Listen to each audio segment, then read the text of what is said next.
physical. It's time to talk some piss and more. We gonna talk about it all. DVD, CD, UHD, VHS, books, Blu-ray. Who knows, maybe you'll even see a laser disc today. Let's get physical. We wanna talk some physical media. Movies and TV, music and more. Come check out what we have in store. This is a media house dream. It's time for some physical media on FanZcene. I know it was like really popular because it like won some Oscars and whatever, but Debbie does that. It's got the Mighty Ducks guy. Got that guy. No! Yes, but no! He's not the Mighty Ducks guy! It's Emilio Estevez! We're the Emilio!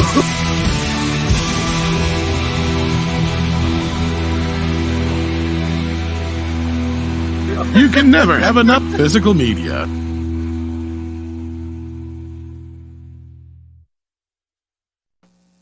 Well, hello, followers, and welcome back to the Physical Media Show here on FanZcene. I need to add back in the sound of Tom dropping the things because that's missing. It's missing. Have it drop, and then you could never have too much physical media. Like right after he drops them all. Yeah. I was gonna say, yeah, that's always been kind of my problem with the intro, but I never really said anything because I meant to do it. I actually think I said that a while back and never got to fix it. I was gonna say the part where he drops them all is like the best part. But yeah, it's still in there. Just I need to add the sound back in. Yeah, yeah. Yeah. You need to like enhance the sound so it's even louder. Just you need a good sound editor.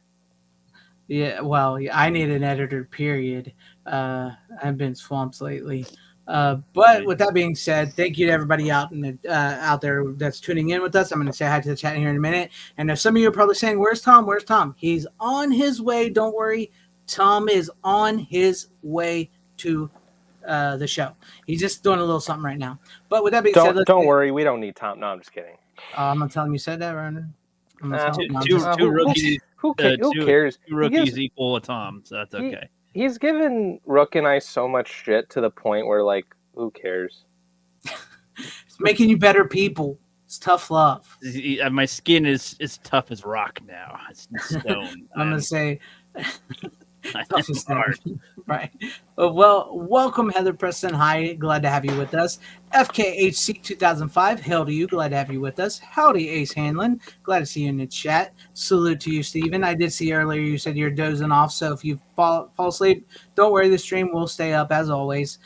So enjoy the show while you're here. And yes, everybody, please like, share, subscribe, and don't forget to. If you become a channel member, you get all these cool little things here. So you got that. And then what is up, Hallowfield, my dude? Glad to have you with us in the chat. Hell to you style section. And you are a beautiful chat member as well to us beautiful physical media legends. And how do you dub effect? Glad to have you with us. What up, Cowabunga dude? That hurt my throat for a minute. I couldn't even get it. What's up, Cowabunga dude? Glad to have you with us. And Corlin Rogue, hello, my friend. And Dragozilla, hey, hello. Tom's on his way. Don't worry. He's a little late tonight. Don't worry.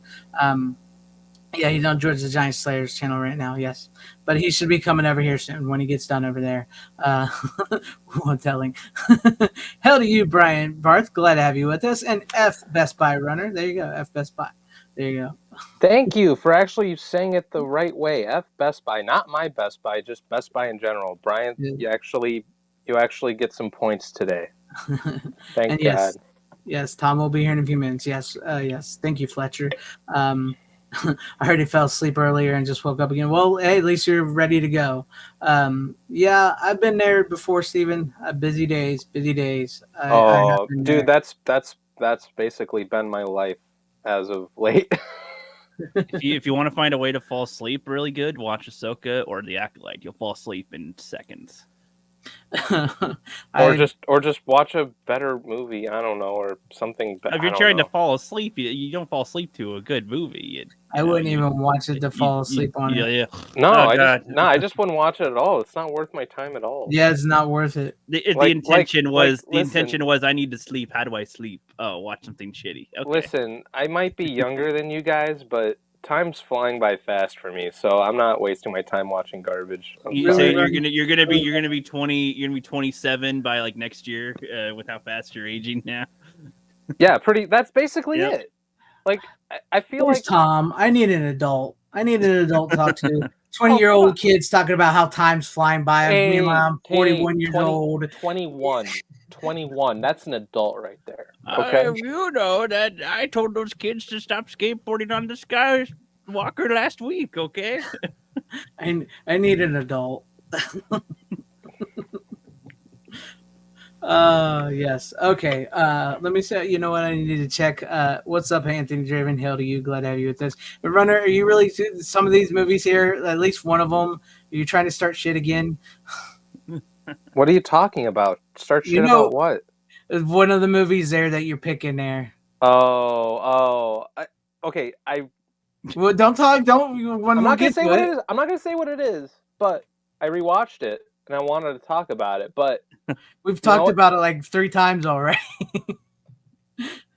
I guess. But I mean, no, I'm not telling you can't. I'm not telling you can't. I mean, listen, we just get that one over with, and if you want to slap Rookie in the face, like digitally slap him or whatever, since we're on a stream and not in person, then I don't know, maybe we can do that, but I don't know. We'll see. But I'm gonna go over a couple announcements. I haven't seen a whole lot, but just a few.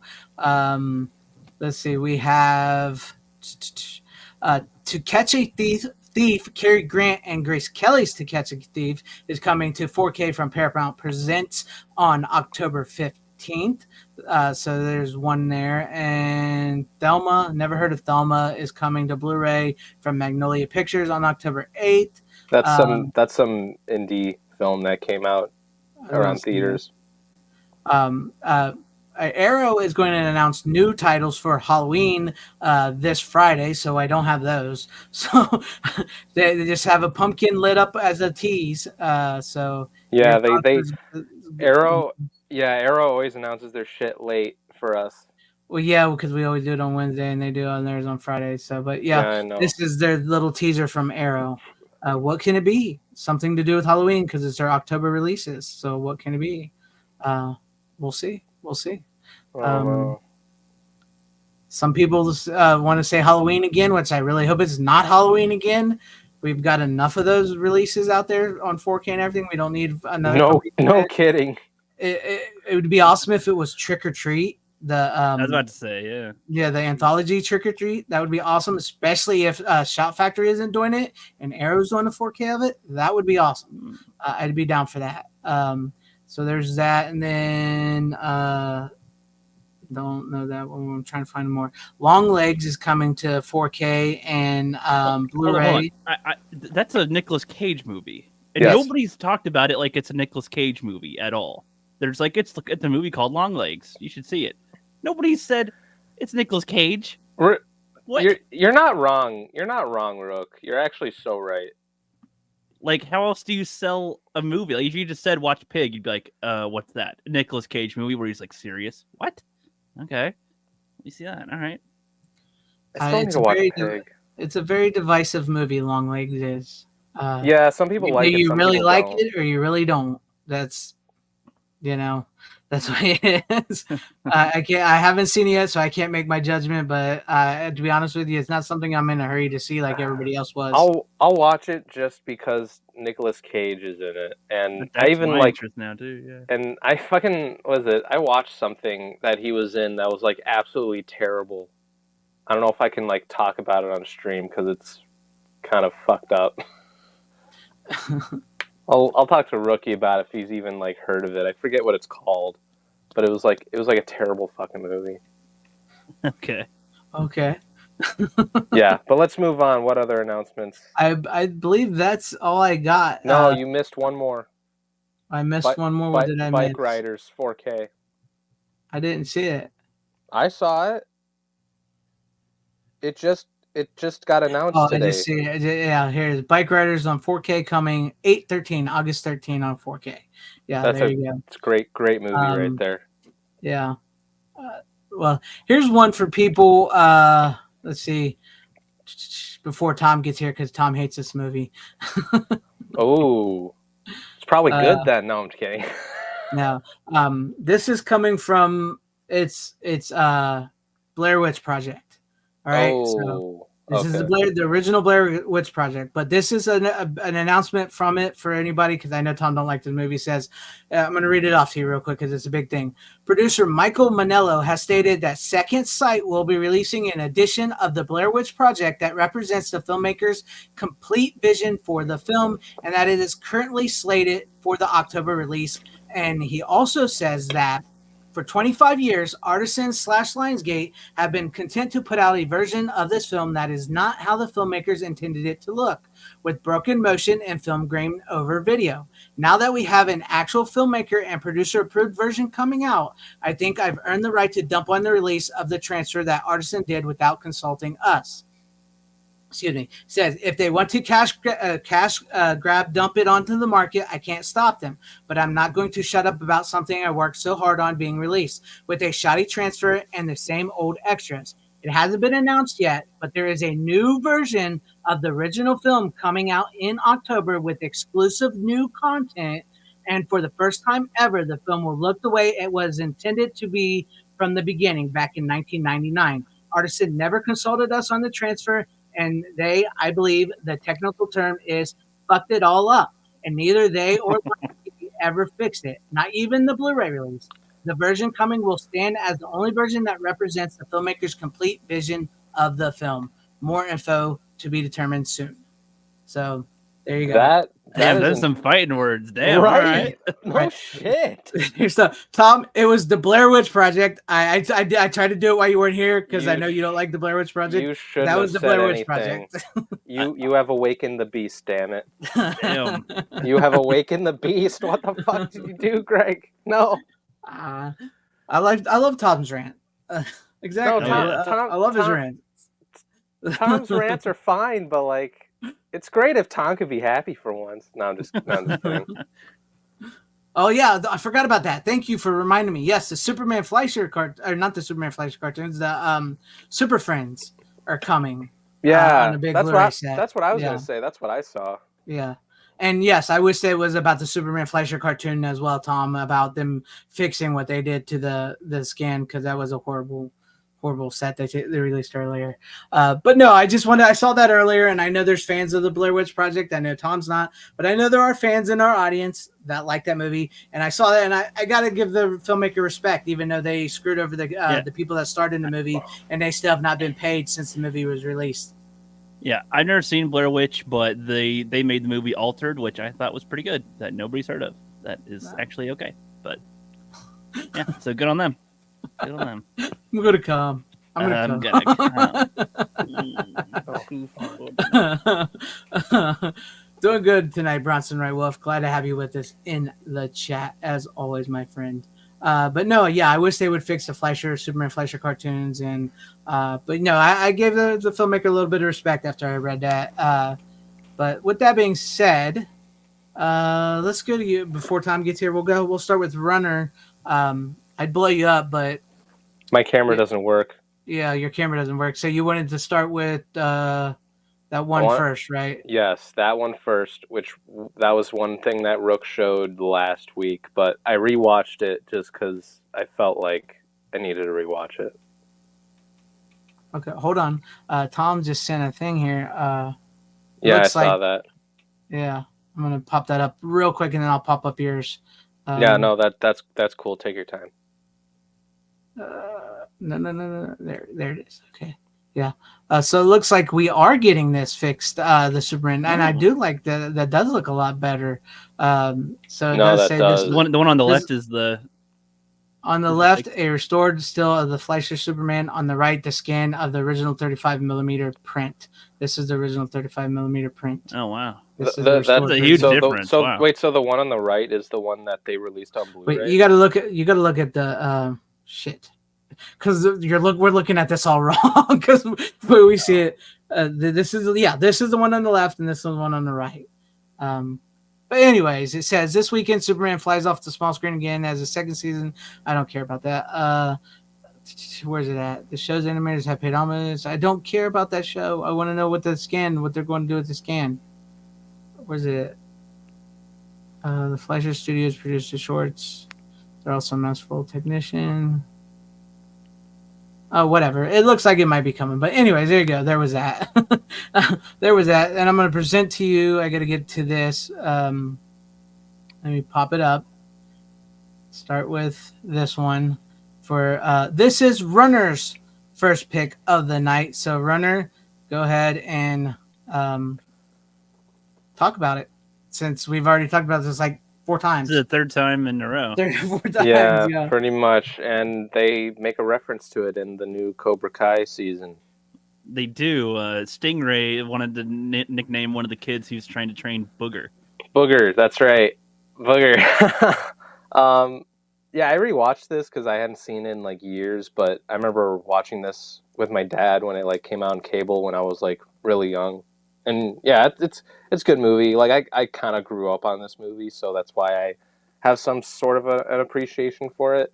But I really like it, and part of me likes this even more now that I'm like much older and I'm in college now. I'm not in like a nerd. Yeah. I am a nerd, okay? And I'm damn proud of it. Me too.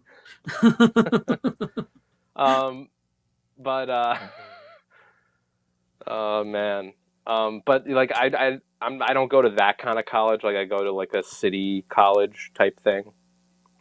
I don't go to like a community like campus type area like this one takes place in. But it's very, very fun movie. I got some good laughs here and there, and yeah. At least you like it, Runner. At least you like it. Hey, my dad and I watched this, so if that had happened to Rook, he'd probably think the same thing. I don't know. I think that's the biggest problem. Not it's a problem, Rook, because you have your own opinions. You're allowed to have your own opinions and everything. But it's at a very different because you did not grow up with a lot of these, so you don't have that, that connection like we do. So yeah. But I'm not gonna give like Rook shit or whatever for not liking it as much. Like it's fine. I mean, like I said that the movie's fine. I just think it was a little. I mean, for me, I just didn't really like it. Yeah, so it's one of those ones. Like, everything it does, it makes sense that it did it, and if it was like the trendsetter for it, that's good. That makes sense. It's so fucking weird that like one of the main characters is fucking Anthony Edwards, and he's like completely different in that movie compared to like Top Gun and shit. So it's kind of funny. Yeah, very different. Yeah, but that was like a few years before Top Gun, I believe. So yeah, it's before it. Yeah. Like you go from nerd to fucking military pilot dude. Like that's kind of crazy. That's a hell of a. It's called acting. It is acting, but that's a hell of a jump. That's a hell of a jump for acting. It happens. But that's good acting though. Like that, like you like blend in for that type of shit. Yeah. But I don't know what else to say about it. Like I know because we've talked ad nauseum about it. Yeah, Ace really wants you to move on from that one. No. We done talked about it. Yeah, we all hate Rookie over it. Okay, since we all hate Rook, that's fine. Let's make it your turn now. No, you can go to Rook unless you do have any other final words. No, not really. Okay. I mean, I didn't. It's weird. I didn't really. When I was a kid, I'd say this. I didn't recognize that the coach was John Goodman, just because he looks so fucking young in that that's movie. The youngest and skinniest I've ever seen John Goodman. No, literally. Well, no, because like, have you seen Raising Arizona, Rook? No. Oh, you know he hasn't. What? You know he hasn't. I don't know if I've seen John Goodman in anything pre like 1995 or something. That's why I assume like, maybe there's a chance that he'd seen it. It's got a young Nicolas Cage in it, but it's got a young John Goodman in that. So like, for the longest time, I thought that was the one movie I'd seen John Goodman in where he was like young, but like no, it's like Revenge of the Nerds pretty much. But you should see Raising Arizona. You should give that a chance. It's got Nick Cage in it, and it's directed by the Coen brothers. Yeah, that's a really fun movie. It gets really weird too. It's I would real. hope so. I I would mean, hope so with Nick it's Cage not- in it, you know. No, mean, this it's is not- before Nick Cage was Nick Cage. Right No. before he was defined, I assume. Yeah. Yeah. This was like in his like, I forgot what year Raising Arizona came out, but it was like it was in that era of like Moonstruck, Raising Arizona, and then obviously you get to the 90s where he did those like action movies and shit like Con Air and The Rock. So there's different eras of Nick Cage, Yeah. but that was like early Nick Cage. All right, let's Well, move on now. Yeah. Okay. All right, Hey, yeah. what is up, Delu? We have a little bit of a raid from the George's Giant Slayer. Oh hell yeah! What's People up? right here, so Welcome. he's on his everyone. way. He's on his way. He's on his How's way. it coming? On his He's way. getting changed. Welcome everybody joining it. Welcome everybody joining Oh, us. Valiant. Hey, Valiant, what's what's up, Valiant? I haven't talked to you in forever. What is up, everybody? Glad to have you. Well, 168. Wow, thank you. Yeah, now you got to listen to us unprofessional people talk about movies. Of course. Well, that's all What right. else For do my we have?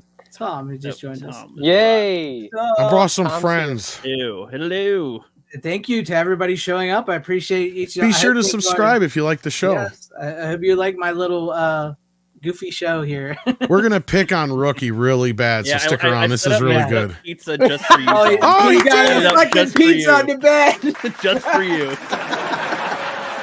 And it's There you playing go. Awesome. video games. I love it. The pizza's in playing lieu of- video games. And so The like, pizza's a star on the show now. You know this, Yeah, right? of course. Yes. Of course, Yes. Yeah, exactly. So no, of course, I'm the rookie here with everything, the rookiest of that, especially based on last week. But I bought a couple of 4Ks. I don't have much 4Ks in my collection at all. What? And Yeah. I am Yes. honestly, Spartacus. I got Spartacus, the yes. movies, but I'm worried with Tom and FanZcene's coverage of 4K stuff. I'm worried if they're going to be worse or not because, like what you said with True Lies and some of these other ones, There's very like, are they random. gonna It's be it's. like that or not? You know, you should always just check with us first. But in this I case, probably should. Yeah. this is as far as I can recall, this is a pretty good release here from my memory.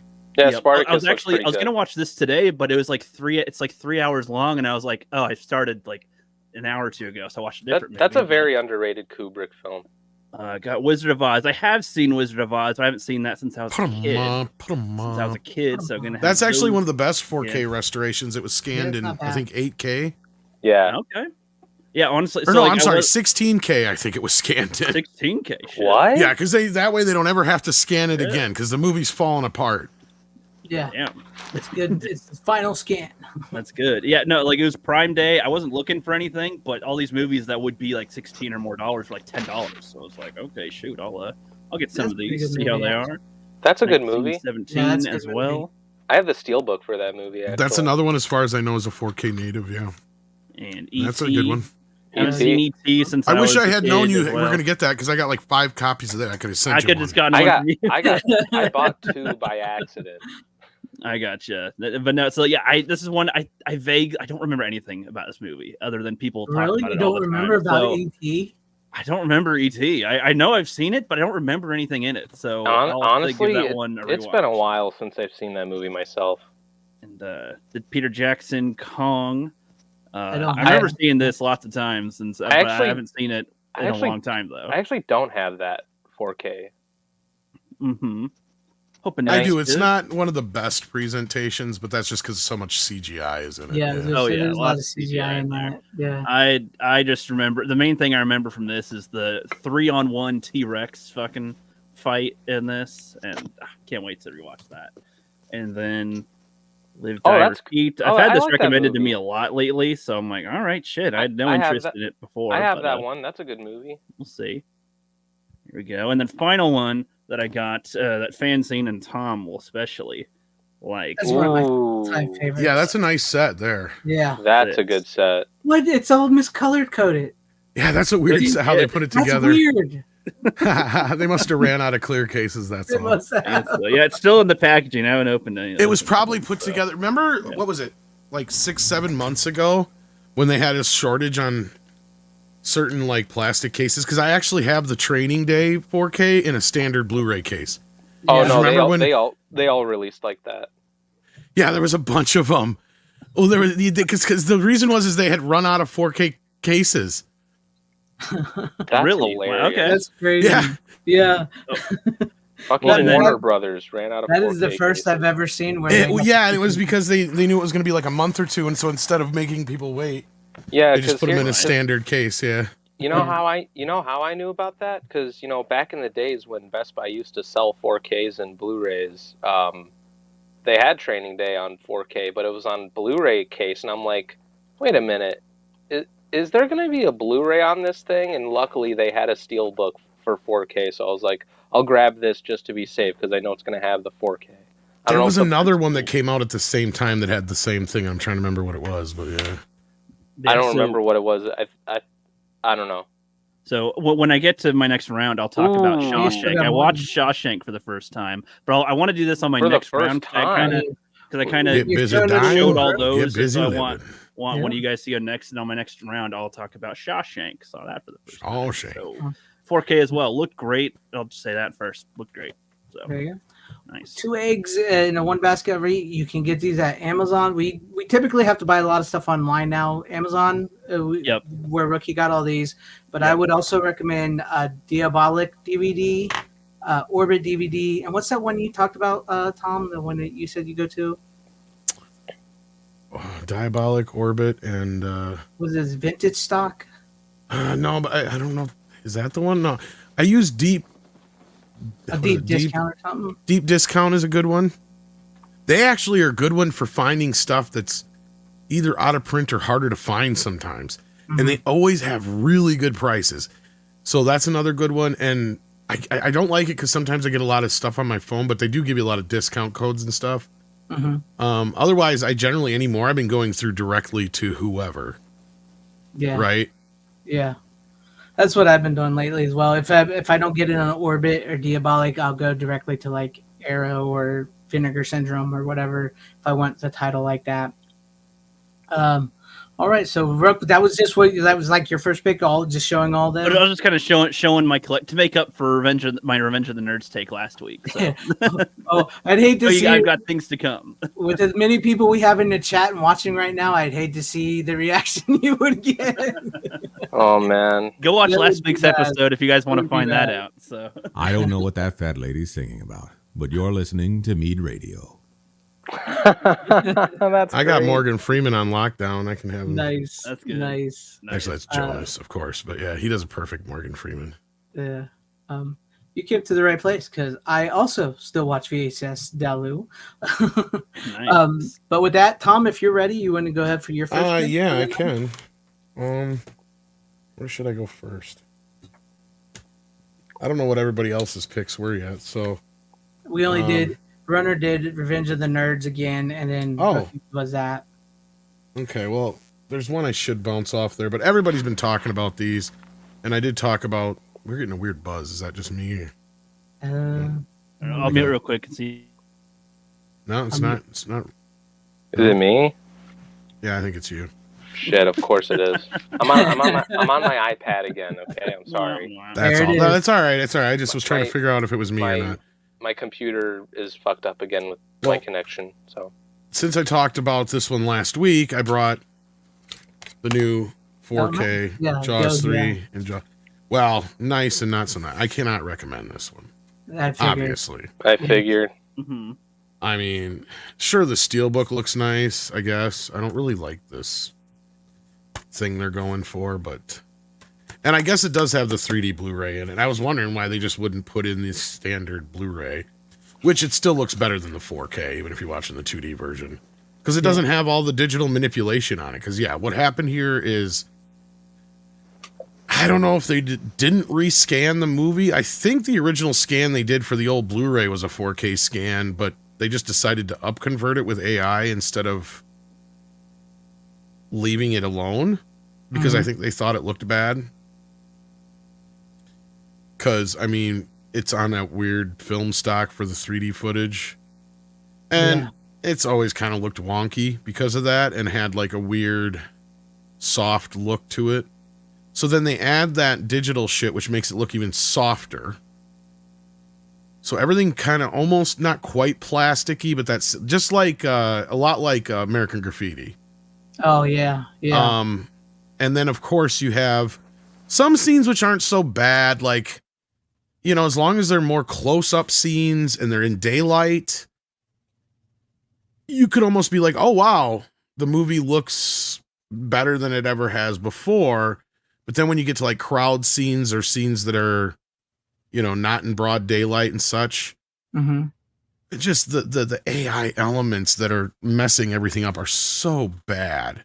Like, I mean, I'm sure you all have seen the horrific images, the horrific faces, right? And they stand out really bad in this. And it's not through like that much of the film, but like, yeah, like it's just some shots here and there. You need to put the psycho music from Psycho. Yeah, but you know, you see that like dot, like that weird kind of soft dot look to the skin there.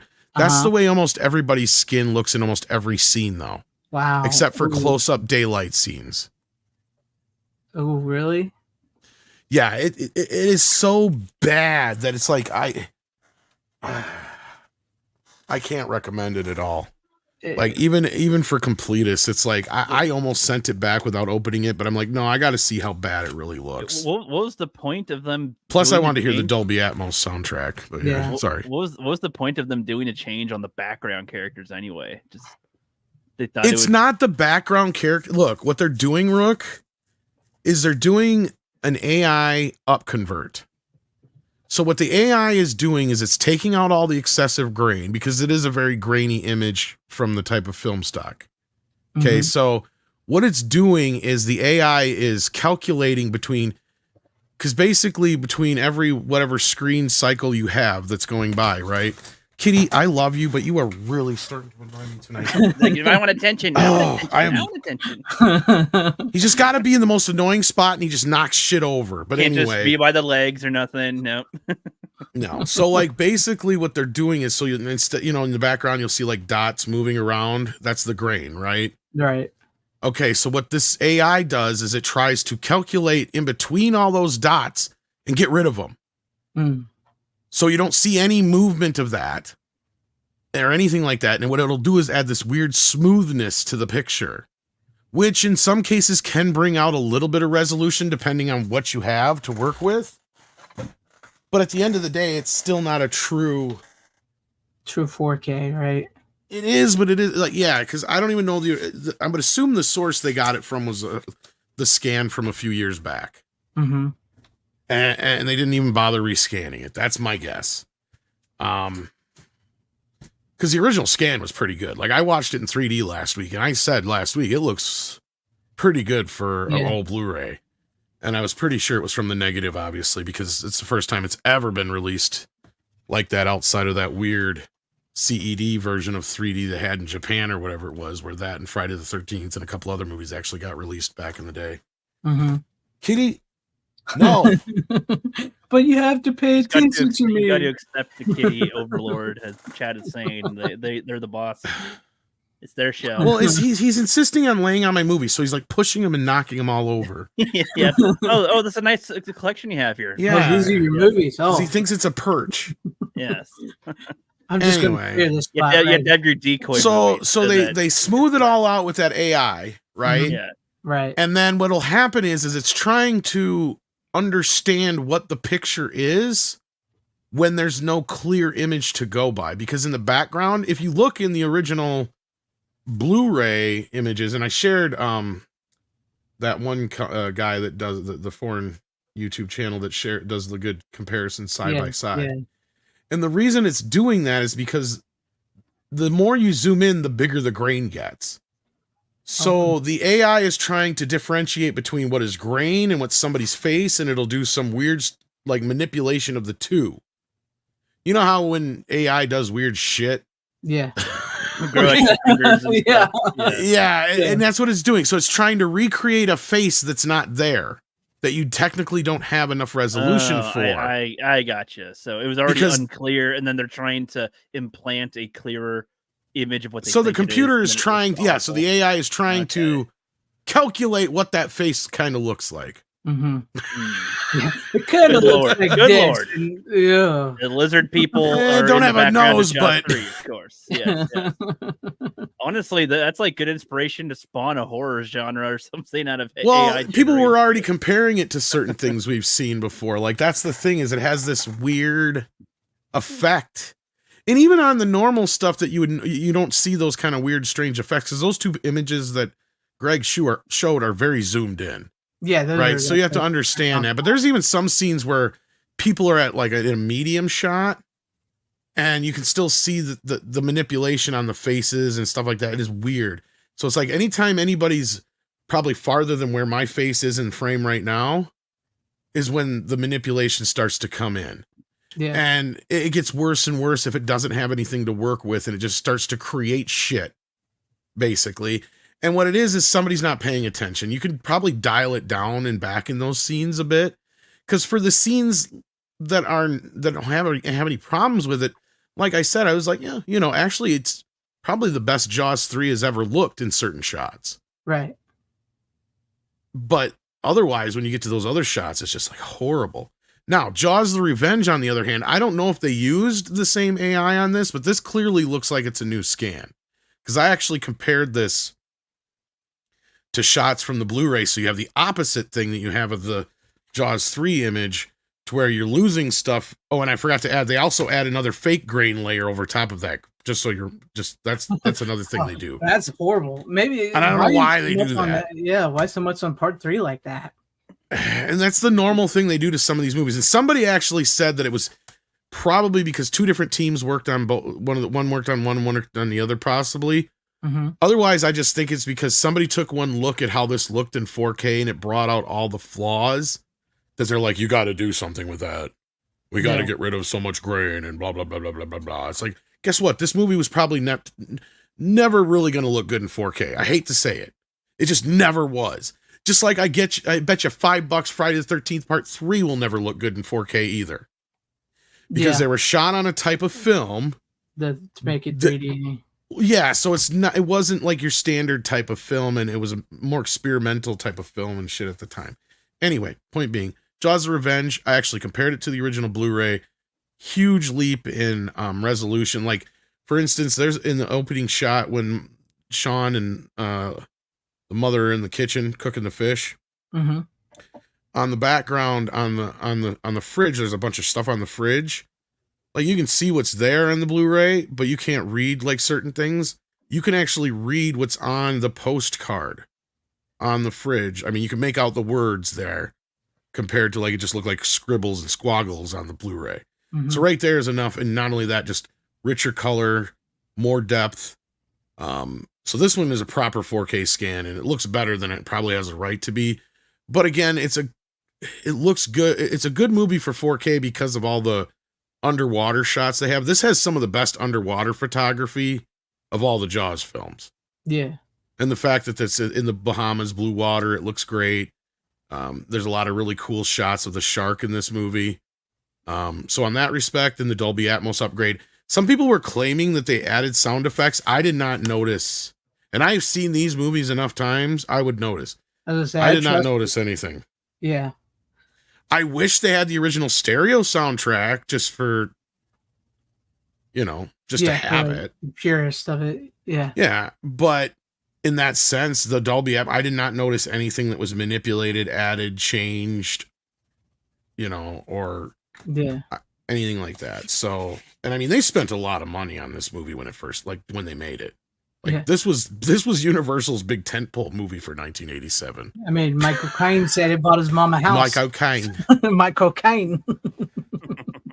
Did I ever play the full Andre Jaws thing? I think I just played only a piece of it. Yeah, you played like a minute of it where he's... Yeah. It was great, though. Up until he started cussing, it sounded just like him. Yeah, I didn't play the whole thing, though. Yeah, the whole thing. Yeah. So would you recommend 4 or Jaws Revenge over Part 3? If you're a fan of it, and I mean, it's a fun watch, right? I'm not gonna lie. I mean, it is fun. So I've heard number 4 is basically one of those. It's so bad it's entertaining sort of movies. Yeah, in some ways. I've heard that too. It's fun. It's fun though. It is a good fun watch. And yeah, sadly, they probably are extremely happy, especially James Cameron. I don't know. I don't know what they'll do. I think you'll probably see more studios be using the AI for the remasters. Oh, I've already God, no, heard. they're gonna do it with Star Wars. That's what you're talking about, probably. Oh no, I've actually heard that Terminator I've heard that too. Why? Oh no! has the AI up convert. Yeah, I've heard Fuck, that. no. I've heard that. Why? Yep.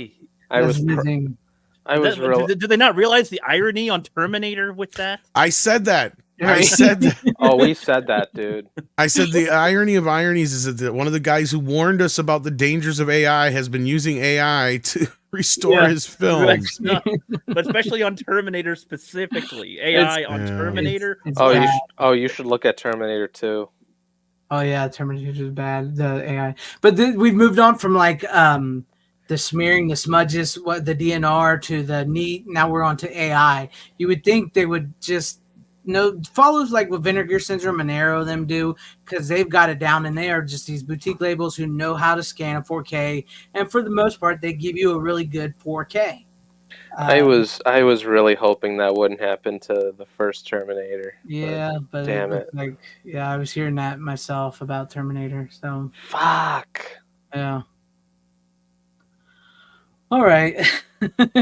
Yeah, AI used to make a movie about the destruction of AI. You know, with AI, what can you do? So I guess Tom, any final words or? Actually, what's also fun, my one big complaint with these films is you had another opportunity now with Jaws 3 to put the documentary that came on TV to correspond with it. They didn't. And it's on YouTube. Yeah. In really crappy form, but it's on YouTube. And then Jaws the Revenge has no special features whatsoever except for the alternate ending, which you still can't watch as part of the movie. Didn't they add it to like the TV cut or something? If I remember, It was on the video version.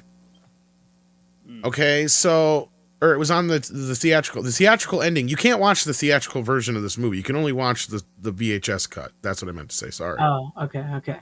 For some reason, Universal will only put the VHS cut on video, but yet when you watch it on TV, hey, we got Clark the Shark. But yet when you watch it on TV, it's the theatrical cut. Now, what's the difference? Well, the difference is the ending, and it's when in the theatrical cut, Lorraine Gary literally stabs the shark with a boat, and it bleeds to death. Like it has a pocket boat and stabs it like a shank. Yeah, it just stabs it. Well, and the cool thing is, and I don't know why they didn't just make it to where you could watch either version of the film, is they actually have that ending remastered in 4K on this disc as well. But they didn't include it in. But you can't watch the movie in either version. And you could simply just do a branching version. I don't understand why they don't. It's like, it makes no sense. Yeah. But anyway, that being said, yeah, basically, the other version then that's on the version we all see, well, of course, that's where the shark just blows up out of nowhere. Like as soon as she hits it with the boat. They tend to spontaneously combust sometimes. It just spontaneously combusts. And then it's like a Pokemon. It used explosion or something. And there's a clear reshoot where they have Mario Van Peebles still alive. Souls 4, man, you gotta love it. All that they did to it. But I was stalling a little bit here because I found the full-fledged Jaws 4 review from Andre, if you guys want to hear. Oh yeah, I love it. Let's do it.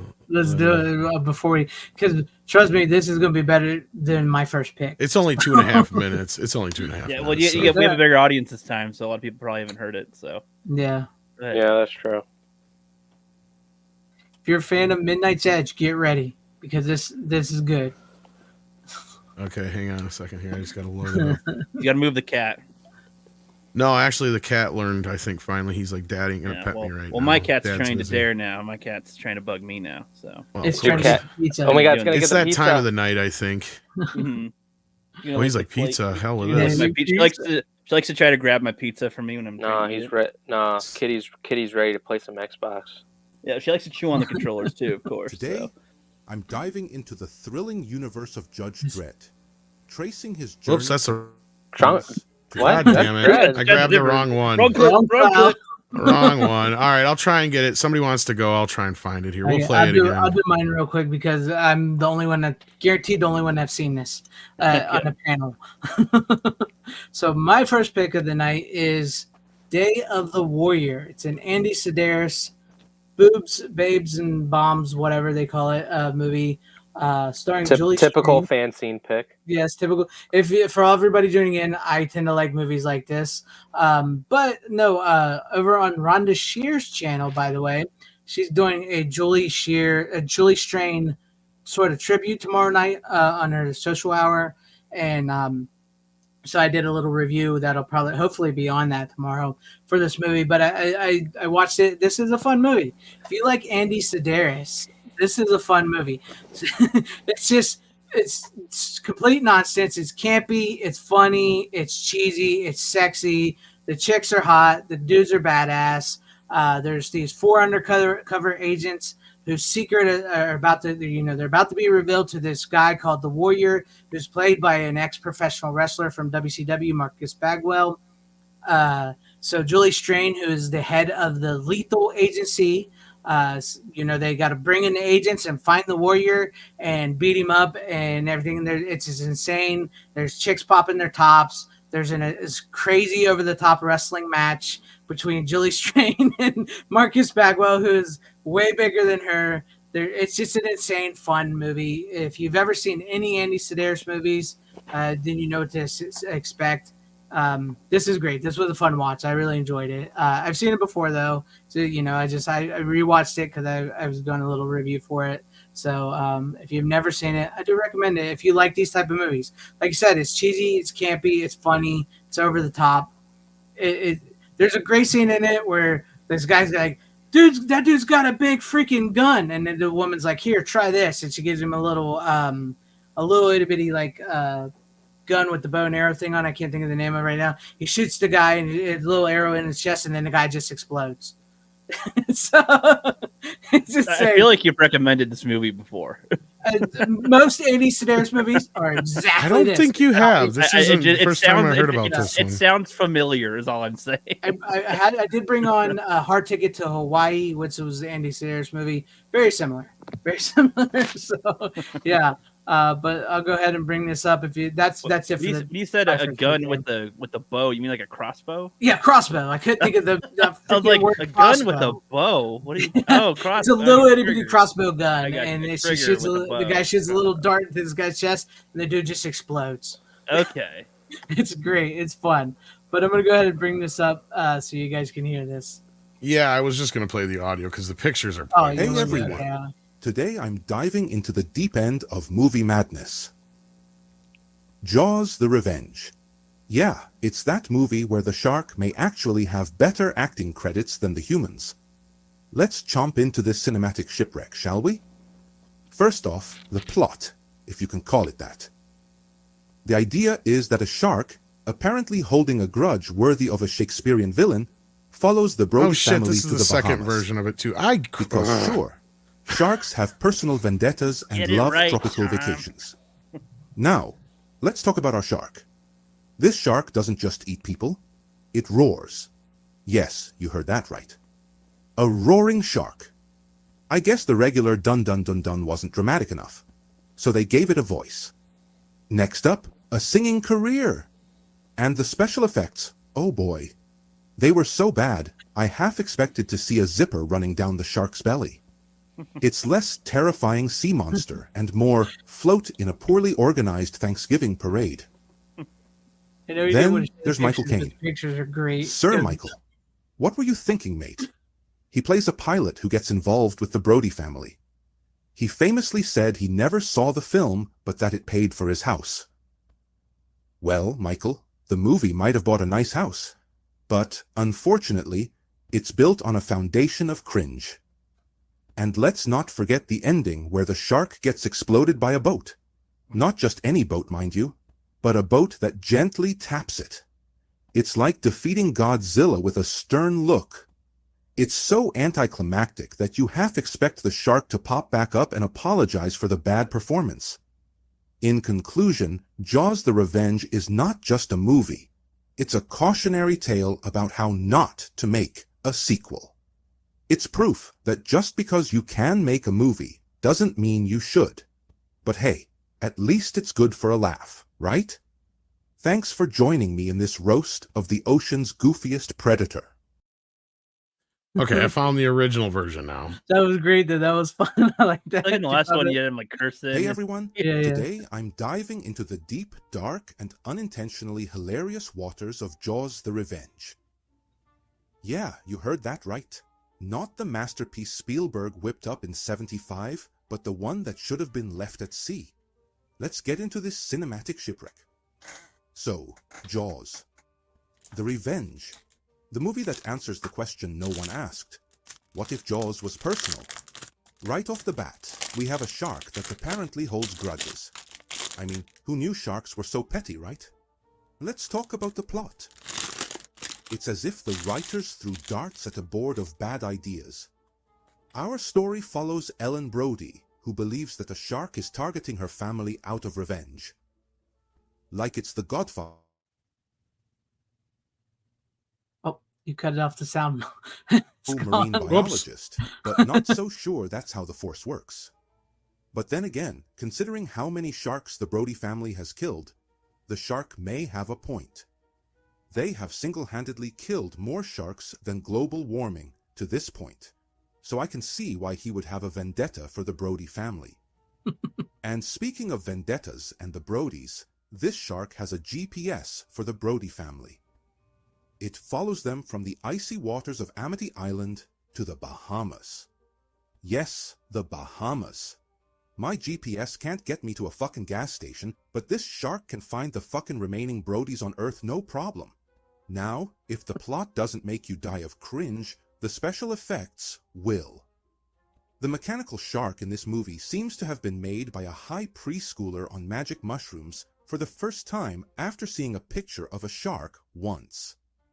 The thing looks about as menacing as a rubber duck. And it roars. Yes, folks, the shark fucking roars. I'm not a marine biologist, but last I checked, sharks don't do that. But let's not forget the performances. Oh, the performances. They range from I'm mildly disturbed to I just remembered I left my stove on at home. It's a roller coaster of disinterest and confusion. You even have Sir Michael Caine in this movie, kids. He can't even defend this movie. Kind of like that worthless mother, Ellen Brody. First of all, I highly doubt the fear from the shark killed her husband. He probably died of her stupidity. And what the fuck is that shit? This shark is so powerful it can not only go as fast as a plane from Amity to the Bahamas, it can kill a motherfucker telepathically in this one. Sure, Jaws 2 ate a helicopter. But fuck that shit. We are talking about a shark that kills you with fear. And the climax? Oh, the climax. It features a showdown so ridiculous. It's like. The filmmakers just said, who cares anymore? Spoiler alert. The shark gets stabbed by the boat. In the alternate cut, it just blows up after they ram into it. That's right, it fucking explodes. Not just any boat, but a boat apparently sharp enough to cut through shark skin like butter. It's a fitting end for a film that feels like it's stabbing logic in the face. In conclusion, Jaws. The Revenge is a masterclass in how not to make a sequel. Or a movie for that matter. It's so bad, it's almost good. Almost. I wish I could say I feel bad for the actress Lorraine Gary, but this is what you get, I guess, for sleeping with the head of the studio. I bet she'd rather have had a boat than this sinking ship of a franchise. Jaws 4 smelled like dead fish on land, and there hasn't been another film since. But hey, at least it gives us something to laugh about. Thanks for watching, and remember, the next time you hear about a shark seeking revenge, it might just be asking for a better script. That was good. That's the original version, yeah. That was good. I like that. I like that. That one's like almost all me writing it. And then I tried to let the AI do it, and it just made it kind of lame. Yeah. So anyway, sorry for the fuck up, guys. No, that's fine. It does slip a little bit in and out of the accent in that one, but it's Yeah, it's well, it's because if I went in and like cleaned it up a bit, you probably wouldn't notice. But yeah, mm-hmm. It's good. I like it. all right, let's move on. Perfection, like it, exactly. so. Perfection. All right, Runner. You want me to bring up yours? Yes. Okay. Go ahead. So Runner's camera isn't working tonight, so he sent me the pictures of his physical media. Oh, So, is that what was going on earlier? yes. Oh. So here you go. This is Runner's second pick of the night. Go ahead, Runner. The Fall Guy. Oh, I got the steelbook of that. Oh man, I wish I got the steelbook. That steelbook looks fucking awesome. But So no, did you watch the extended cut yet? I did not watch the extended cut. Oh, I was going to ask you what was different because it's like a half hour longer almost. Is it really? Yeah, I haven't picked it up that's. yet. Geez, so it's 2 hours and 30 minutes. Jesus. Actually, yeah, it's over that. Oh fuck. It's like 236 or something like that. Yeah. I enjoy this movie. The reason why I didn't see the extended cut is because I watched it in like the normal HD TV in like the living room where like my family is, and we like the whole entire family like watched it because they wanted to see it, and I can only use the Blu-ray since it's not a 4K player; it's a Blu-ray. But I'll watch the extended cut at some point whenever. Oh, that's right. I think the Blu-ray is just the theatrical cut. It's just the theatrical cut. Plus, like I don't think my family's gonna want to see a 2 hour, 30-minute plus version of a film like this. Like, I think they'd rather just watch the theatrical cut.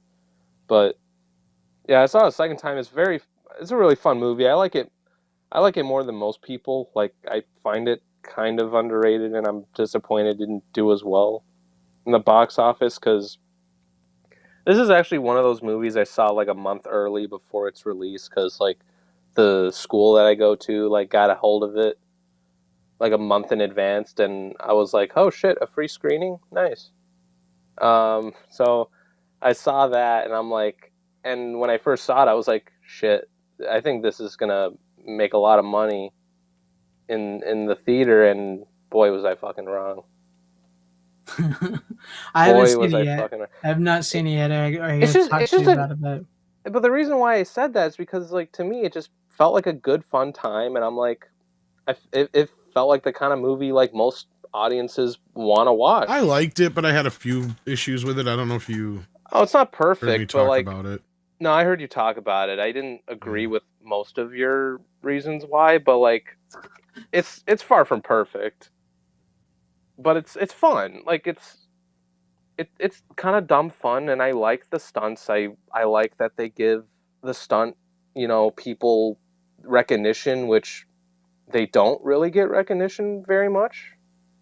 And it kind of sheds a light on those people, and this isn't like too much of a spoiler, but like not about the movie, but at like the end credits, they like show like behind the scenes footage of like the stunts in the movie and all that. So like that's pretty cool. I know you won't know, Runner, but Tom, does this have any like throwbacks to the TV series? Yes, that's it does. what I've been wondering. Yes, it does. There's a cameo. A couple. There's a cameo. I'm not really talking about the cameos. I'm talking about not to the extent that fans of the show are going to probably be happy with it. They'll probably be upset with how kind of throwaway the one cameo is. There's like I think 2 cameos altogether. Yeah. Oh, okay. I just know the one cameo. That's it. And as far as the plot itself, it's almost like I think Culture Casino said this best. It's almost more like a prequel to the show. Because like this movie leaves off where the show could happen after, like the same concept of the show. Right. This movie itself, though, isn't that. It's basically Ryan is, I can't remember the character he's playing, but the kid from Kick-Ass and who played Aaron Taylor Johnson. Aaron Taylor Johnson. He's playing his stunt double, and he's been set up for murder. So like. The whole thing is the plot is he's trying to, by Alec Baldwin. So he's trying to figure out what the hell's going on. Plus his star is missing and all this other shit. And it's kind of has like a similar vein. It is in that respect, but there's still elements of the show that I've talked to a few people that because I barely remember the show from when I was a Was kid. it a show? Yeah. Yes. Yeah. Yeah. Which My is dad funny liked because I can't remember what movie I went to see. I think it was the hell one was it? Dune? Was it? No, it wasn't Dune. It was something else with some friends. And because walking out, I remember saying because this trailer and a couple other things were in front of it. And my buddy's friend said, you know, of all those trailers we saw, the only one that was an original movie or not a sequel was Fall Guy, and that's the only one that looked good. And I said, well, actually, that's a remake of an old TV show. That's how I feel. That's I'm like, funny. That's how I'm Yeah. like, oh, what an original take. And Because the other ones were like Beetlejuice, and Deadpool, and stuff like that. They're So, giving credit to stunt guys. It's an original modern film. It's based on a show from the 40s or something. What? No, It did late get 80s. when the trailer came out, it did give me the impression that it was something original. So I can understand why people would make it that does mistake. kind of take the concept and run with it like it's almost original, but and I don't know what drove people away from seeing this movie because I didn't hate it. I like it. It has some issues, like I said. First of all, it meanders in the second act of the film quite a bit, and that's where I'm worried about the extended cut. Because I'm like, see, that's the thing because about even the Steven extended agreed cut. with me in the chat Yeah. too. Is like, yeah, it was like a little too long already. So yeah. It was a little And I didn't too feel like long. him and Emily Blunt had any chemistry whatsoever. See, that I disagree with. I've I heard a thought the lot of chemistry that. was I've fine. actually heard a lot about that. That people say What? they have no chemistry. Really? Yeah, I've heard a lot of people say that. That I've heard more people say that they did. And I was Just tell you what I say, I haven't seen the movie, but I've heard people say they didn't feel like they had chemistry and it was long. That's like the biggest complaints I've heard from it. Well, I the feel chemistry wouldn't be a I've problem, owned- but the whole I've- plot is predicated on that chemistry. That's Right. the problem. I've only heard Tom say it, so I don't know who Greg. I've heard tossed. other people. I've heard other people more than Tom. So yeah, Really? but no. Otherwise, I enjoyed the film. It's fun. But I wouldn't say it's. I don't know if it's going to end up in my top 10 of the films of the year though. But unfortunately, Um, this is the kind of movie that I feel like most general audiences won't want to see. Because I mean, there's been quite a few, as far as I can tell, film-related movies. There's another stunt-related movie I think that had a couple of other like really popular actors in there, and that one I think that barely got seen at all. It came out a year or two ago. It was like with some type of train scene. I forget what it was even called, but it was movies about stunts or like the making of movies. I feel like most people don't want to see. Unfortunately, it's like more niche to people that are interested in that sort of thing. like I wanna movies about making movies. Kind of. Well, like this one's about a stuntman, right? Like Yeah, on movies. That's true. I but feel, what, I feel what like, other movie? I feel came out- like that doesn't grab people typically. Well, the whole point of like the original show was that he was a stuntman and he didn't make a lot of money as a stuntman, which it shined a light on the stunt people who do all these stunts for these big, these big movies and everything, TV shows. And so on the side, he became like, what was it, like a bounty hunter? Private Dick, wasn't it, or a bounty hunter? Bounty Yeah. hunter, private. So to make Steven ends probably meet. remembers. He's in the chat. Yeah. To make ends meet, and so like because it was like in the world of stunt people, because they I think it was a also- bounty hunter. I think you were right the first yeah, time. But did they convey that in the marketing for this movie? in the movie. It doesn't No. look like that. Yeah. I was I'm going to saying say the the marketing didn't marketing help this to me, movie. I thought it was a romance movie with the stuntman. Like I thought that was kind of. It kind it of is. is, but they should have sold it more on the comedy and the action element. And they did. I agree. They did do a pretty good job of like the whole stuntman part of it. But I don't think that the trailers did a good enough job of expressing that this is a stuntman who now actually has to use his skills in real situations. Yeah, well, which that sounds really cool. Like I didn't see this movie Right. either, but I do want to see it just based off that premise alone. That's a Because good he's like development he's movie. flying blind, but the only reason he survives half this shit is because he has the experience that he does. It's like you basically. have. I mean, if anything, he's willing to jump off of a building. He takes a lot of risks doing the film sets. I mean, of course, there's people that set you up for it too, but there's, I could see that being a reason for somebody to do that. So Well, that's and cool. And I mean, the whole story is kind of predicated, and they find an interesting way of working it into the whole subplot as well, because he gets hurt on a stunt earlier in the film, and he blames himself until he finds out what actually happened, right? So there's a little mystery involved here. It was a pretty well done film. I just felt the pacing was off, and there was no chemistry between Emily Blunt and Ryan Gosling. I get what you're saying, Runner, and I know people who've enjoyed it as much as you have too. So I'm not going to say you're wrong in that assessment. I do plan on watching it again in the extended cut and seeing how that rolls, but I was sitting there like going, okay, this movie's like 15, 20 minutes too long. No, I do agree with the runtime. I'll give you that, because when I heard there was going to be an extended cut, I'm like, why? I'm like, the movie's already fucking like a little. I'm sure long. It's a whole subplot that probably. As long as it's not like Rebel Moon, where you get to see a full tentacle scene. So. You're really gonna go there, Rook? I feel like that's a good example of why some that no, that's not a that's are not needed. That's different. They should have just released the director's cuts like first of, because fucking like it's a streaming movie. But I'm not gonna talk about that. Yeah. Oh, Rebel Moon is not even technically a director's cut. I wish people would quit calling it that. Yeah, because he went back. Clearly, Zack Snyder does not know what a fucking director's cut is. No, I don't think he knows either. It's an extended cut. It's kind of sort of special edition extended cut. Those I would have accepted, because he went back and reshot and redid stuff. Right? Like that's not a director's cut. That's just dumb. Yeah.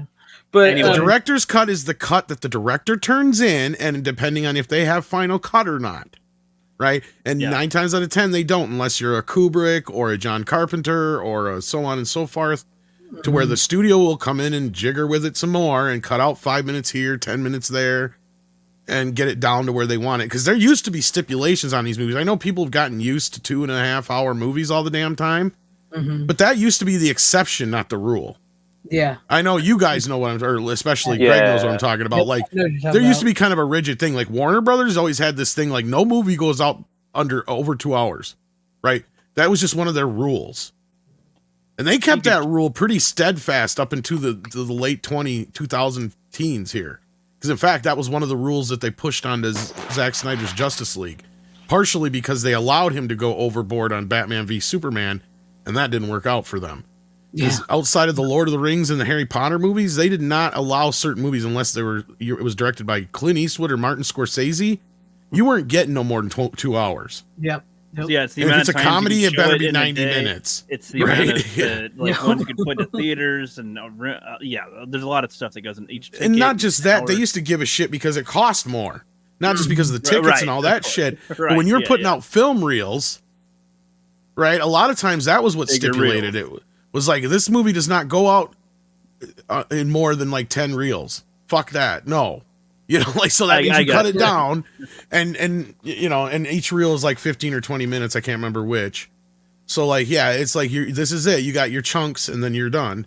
So you have to go through and figure out where to lose some stuff here and lose some stuff there. And a lot of times, a lot of these cuts are so indulgent. There's very few director's cuts or extended cuts where I'll say that that's the version people should see. And it literally is stuff like Aliens, the Lord of the Rings films, Terminator 2, Rocky Balboa is a more recent one, but even that you could still get away with the original one. But I just feel like that version actually does enrich the original version and make it a little bit better. Gotcha. But in other ones, it's mostly kind of just levels. And it's funny because I'm going to bring up a movie that has an alternate ending here coming up in a bit. Ooh. But yeah, so anyway. Right. No, I'm glad that people enjoy it. Too bad it didn't do as well at the box office. That's the shitty part about it. Yeah. I mean, follow up to Barbie, I think Ryan deserved better than that. That's the thing. That's why I thought it. That's one of the reasons why I thought it'd do well. It's like you get two actors who were in Barbenheimer because Emily Blunt was in Oppenheimer, so there's that too. Even though I think Ryan Gosling's probably a bigger name. I mean, especially after Barbie, but like, yeah. Plus, like having seen the movie like a month like early, I was like, fuck, like this is kind of what people are looking for. It's fun. It might have been released too early in the year too. No, that's another problem. Yeah. There's that. I've heard other people It feels like a summer movie, that's the thing. I've heard other people complain, and I kind of understand why. Like, some people say they should have leaned more towards the filmmaking, like, aspects of it, rather than, like, focused on the romance, and I kind of get that. Like, I kind of understand that. Well, the problem with that is the romance is what pushes the plot, unfortunately, and that's why that's one of the main reasons I say that there's an issue with the chemistry because, right, like the whole plot is predicated on why he's doing this is because of how he feels about Emily Blunt, and he thinks that it can get him back in her good graces, right? Like that's the whole point of him getting wrapped up into this. And then in the meantime, he ends up falling into this plot that's set up to make him look like the fall guy. So the name actually gets used in that respect too. So I will say they're clever in that. Like there is elements to this movie where like they did clearly think a lot of this through. I'll be honest. It is pretty with well you. Put together. Yeah. Maybe this is just me and just like my like reaction to the film. Like maybe this is why I didn't like. Maybe this is why it didn't bother me as much as you, Tom, is because when I first saw the movie, I thought like that whole subplot of the romance bit where Ryan's trying to like get her back and all that, or Colt, that's his character's name in the movie. I thought that shit was hilarious. I was laughing my ass off the first time I saw the movie. So, and I didn't laugh nearly as much the second time because I kind of like knew all the jokes and what was going on. There's some funny bits in it. I can't really think of any per se offhand, but again, I do plan on watching the extended cut sometime this next week here, and so we'll probably talk about this again. Nah, but what's fun? I need to pick it myself. What's funny is like when I saw it the first time, because like when it was weird that they announced that there was going to be extended cut, I was sort of like, really? Like I thought that would be like almost all the footage that David Leitch shot. That's the director, because I've heard other people say like he kind of uses like most of his footage whenever he like makes a movie, like he did that with Bullet Train, I think, because Bullet Train, like I like that movie too, but even that one could have been cut down a little bit. So yeah, and another movie that he directed, I'm actually going to talk about for a little bit as well. All right. Well, let's actually Bullet Train's one I would have rather seen an extended cut of. This is one I'm scratching my head going, why? Because I bet you it's a version of the movie that he turned in, and the studio's like, yeah, no, we can't be putting out this movie at 2.5 hours. Because I think the studios are starting to get a little bit more worried about that. Because I just watched Garfield, and even though it's an hour and 45 minutes, I was still kind of impressed with how well it clipped along. Mm-hmm. And I'm like, wow, it actually didn't make me get bored. And I'm an adult who knows a lot about Garfield's canon, and even the canon changes didn't bother me that much. Now, I have some issues with the movie, but I was actually kind of surprised at how the pacing was done well enough, and the story just kind of keeps itself going, and it doesn't really slow down. And it's like, that's the kind of kids movie I'm used to, not some of these more recent ones that are 2.5 hour long kids movies and shit. It's like, what the hell? I know, like, and you would know as a parent, right? Kids do not sit for 2.5 hours at all.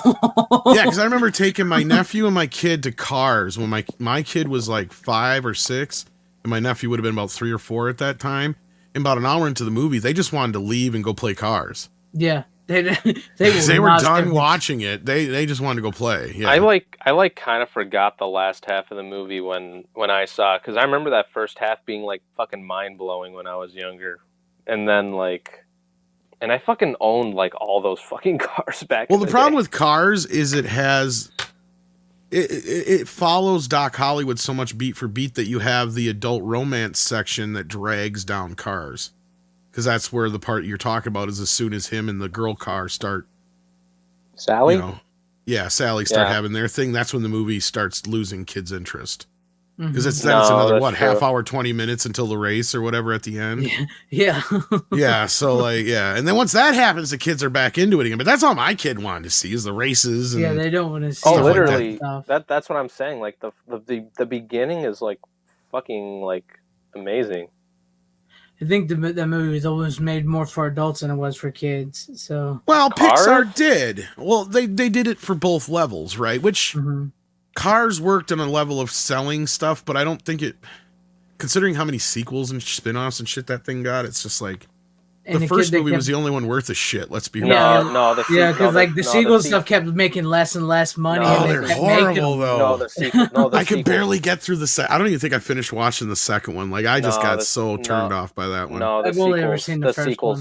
The sequels suck dick. But anyway, we went way off the beaten path here. Let's go ahead to three is even worse. I don't know why I bothered. I've never even seen that one. Yeah, I've only ever seen the first one. Rookie, what do you got? Yeah, let's go to you, Rookie. We already showed it. Shawshank. He didn't talk One of the about greatest Shawshank. movies ever made. Depending on Yeah. which day of the week you look at IMDb, it might even be the greatest. Yeah, Indeed. This is get one of the busy ones. living. This is one of the ones that I would see on FX all the time, and I even knew the ending, of course, that he escapes. But even knowing how it ends, I enjoyed the movie quite a bit. The disc itself comes with quite a few special features on here. I could not watch it on 4K actually because my Xbox does not play 4K, so I had to watch the Blu-ray, which is all good. Wait, which Xbox do you have? Xbox One. It should. It should. It could just be my shitty Or is it because Xbox. it's the 1S? Is that the difference? No, maybe mine's just the original. that might Xbox be why One, I Xbox One. think the original version didn't. Right. This was before I think they were really starting to get into this stuff. The newer ones have the Because I have the 1S and that one definitely does. Those ones were like made to play stuff like this too, I think. But it's got like a documentary. It even says Shark Tank Redemption. What is that referring to the show Shark Tank? Maybe because I didn't even watch the special features to be honest with you. I don't know. But there's a documentary on there. Looks like there's a commentary, so like I'm gonna check those out. Maybe it's in reference to how basically Andy ran a business out of the prison, perhaps like a Shark Tank. That could be. That's probably more what they're referring to. Maybe. Probably. Most likely. But no, I enjoyed it. I like the premise of it's a man that wanted to kill his cheating wife. His wife's cheating on him. Well, wanted to slay the bitch, but he doesn't. And somebody else beats him to it. And then he's blamed anyway. And then he's in jail for, what was it, 19 years or longer than that? And then you got to ask yourself, should he go to prison for a thought crime?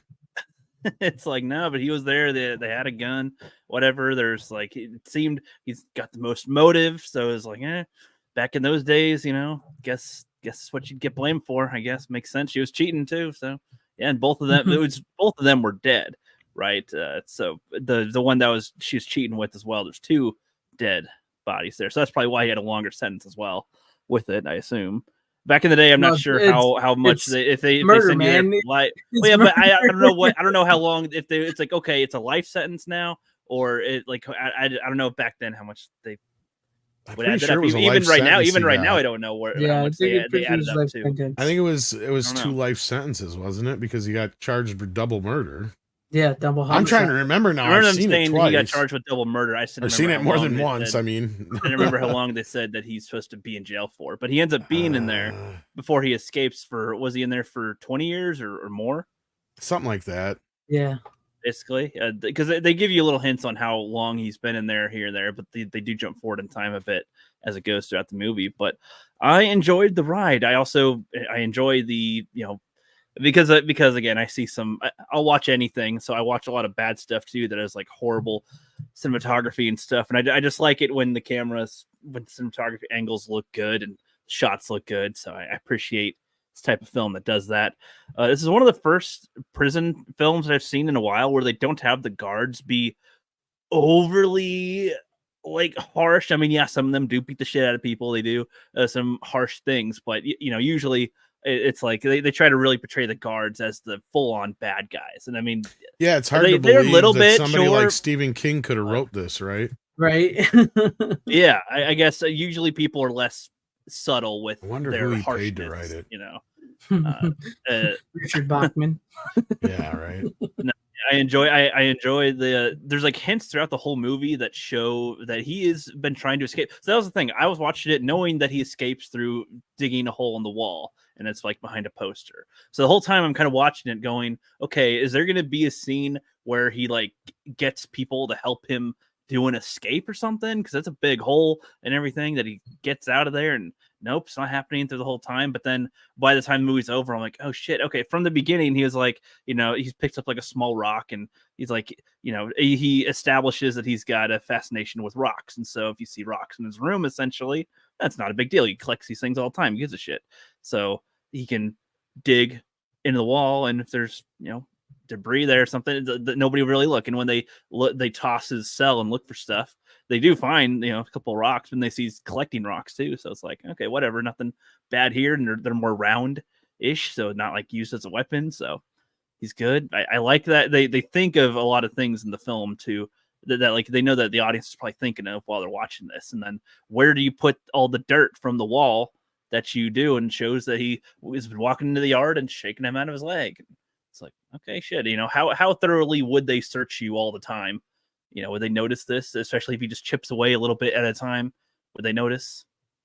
Probably not. But probably not. No, it's a good. It's a metaphor for how the prison is just chipping away at his soul bit by bit. Yes, and go ahead, FanZcene. No, I was. Go ahead. Yeah, I didn't know that he gets graped in the movie. I had no idea that was a thing. I never heard anybody bring that up, and I was like, wait, what? Okay, shit. Because I was imagining. I thought Morgan Freeman was gonna be like, "Hey guys, you should probably not do that." I don't know. Like Before he showing up, Andy Dufresne had become a bitch. Leave the white boy alone. He's mine, or something. Drop the soap. I don't know. But no, and I was like, oh shit, okay. And then I wasn't sure if that was like the one time he got great, but no, that's like probably been going on for a year or two. In there, they jump forward in time for a little lot while in it. So it happens. and when he makes the move, I bet you Stephen King wrote those parts. It sounds like that was he wrote. Yeah, I guess I probably got some track with him. I guess, right? I want to write something. Let me write something in the story. Fine, here, Stephen. Why are these sex scenes so graphic? Right, but no, I like that they didn't show it directly either, though. Like they could have, and they probably could have won some points of some kind of whatever. But the implication, the Morgan Freeman doesn't just straight up say it either. He's like, well, it probably wasn't fun. Well, anyway. Like, yeah, you just. I like the way that they treat that in the film, and that he doesn't bitch about it either. He's not like, I can't believe this happened to me. He tries to move the heck on with it. What are you gonna do? But when you're in that situation, so I don't know. I like the angle because I feel like other movies would make that a central focus of some kind, and they don't. So it's like, all right, cool. I like his setup to be the bank man, starting with Mr. Krabs. I literally don't remember his name in the film, so I'll call him Clancy Brown. Clancy Brown, yes. But I honestly, I love how he's Mr. Crab to you. You know who he is to us? Oh, he was Mr. Krabs. He's everybody to you guys. I know he's in a lot of things. He's in a he lot was of Mr. Kurgan. Oh, the Kurgan for sure. He'll always be the Kurgan to us. Hey, he was also Lex Luthor to me too. He voiced Lex Luthor. I got something to say. Starship Troopers. He's in a lot of things. Oh yeah, burn out so. in the fadeaway. And he's also in Greg's favorite John Wick movie. I'm Candy. No. Yes, you are. But no, at first when Andy was like approaching him to do the bank stuff, I was like, okay, what is the angle here? How much do you trust your wife? And then I just like he's like, all right, throw him off, whatever. He's stepping over the line, and it's like, okay, because there's no reason you can't keep every cent of that money. And it's just like I love that because it's like that's the thing. A guy doesn't want to like lose all their money because of their woman and all this stupid crap and whatever if they're trying to divorce or whatever things. So it's like that's a great angle to pull at to get on this guy's side. It's like you can help me with this, where I'm not getting screwed over. Okay, all right. And that one little action, like it gets him a few friends, sure, but I mean the main thing was that got in the graces of the guards and eventually the warden with there, and that got them to get the gang that keeps on messing with him to leave him the hell alone. They get one sent off to a hospital somewhere else. And it's like, all right, good. So he's got people off his back now. Like he that one action helped make his stay there a lot less worse than what it could have been the whole time, probably. So I like that. It's one little thing that sets that up in there and is important throughout the whole thing that he's a banker with all this. And I like the constant thing where it's like, yeah, we're all innocent in here. Yeah, we're all in prison. We're all innocent in here. That's cool. Yep, just. What you do. The old man Brooks. At first, when he was threatening that guy with the knife, I was like, "Okay, what?" And yeah, he was going to be free. I was like, "What?" But then it's like, okay, yeah, no. When you're an old man, you've been in there for how many years? You're put back out into society. What is there for you to do? You're a convict for a long time. Are people just going to give you a job, like a good job? Probably not. You're also old, and you've just like been plucked out of society for a long time. And now you're plopped back in. Like it would kind of make sense that if he stayed there, he probably would have lived a better end of his life in prison instead of being set free in a way, because then he just kills himself anyway. So Yeah. I don't know. I thought there's a lot of good things like that in here, and I don't know. There's just a lot of scenes that are just nice, just good in a way. It's And just a really good, solid movie. yeah, and it's like even like when he was ending himself, he didn't seem miserable about it. He was like, "Well, that's the way the world is now. I can't keep up with it. It's, try to go back to prison, but it's like, whatever. Just end it here." And it's like, damn, okay, shit, dude. All right, damn. Yeah. And I like. Go ahead, Fancy. No, I was going to cough. And I was about to mute. Oh, okay. I thought you were going to say something else there.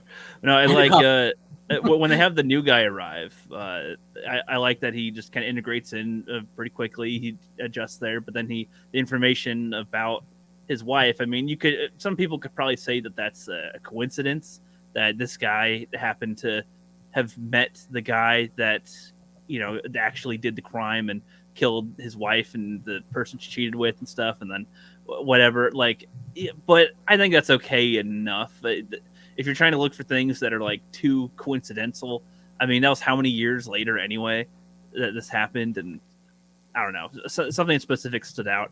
It's good enough for me. If you're gonna try to give Andy hope after being in jail for however long, and we're not supposed to be aware of him already trying to tunnel out of there, like, I think this makes no sense with it. I don't know if there was if people thought it was weird that somebody knew the guy that did that or not, but like,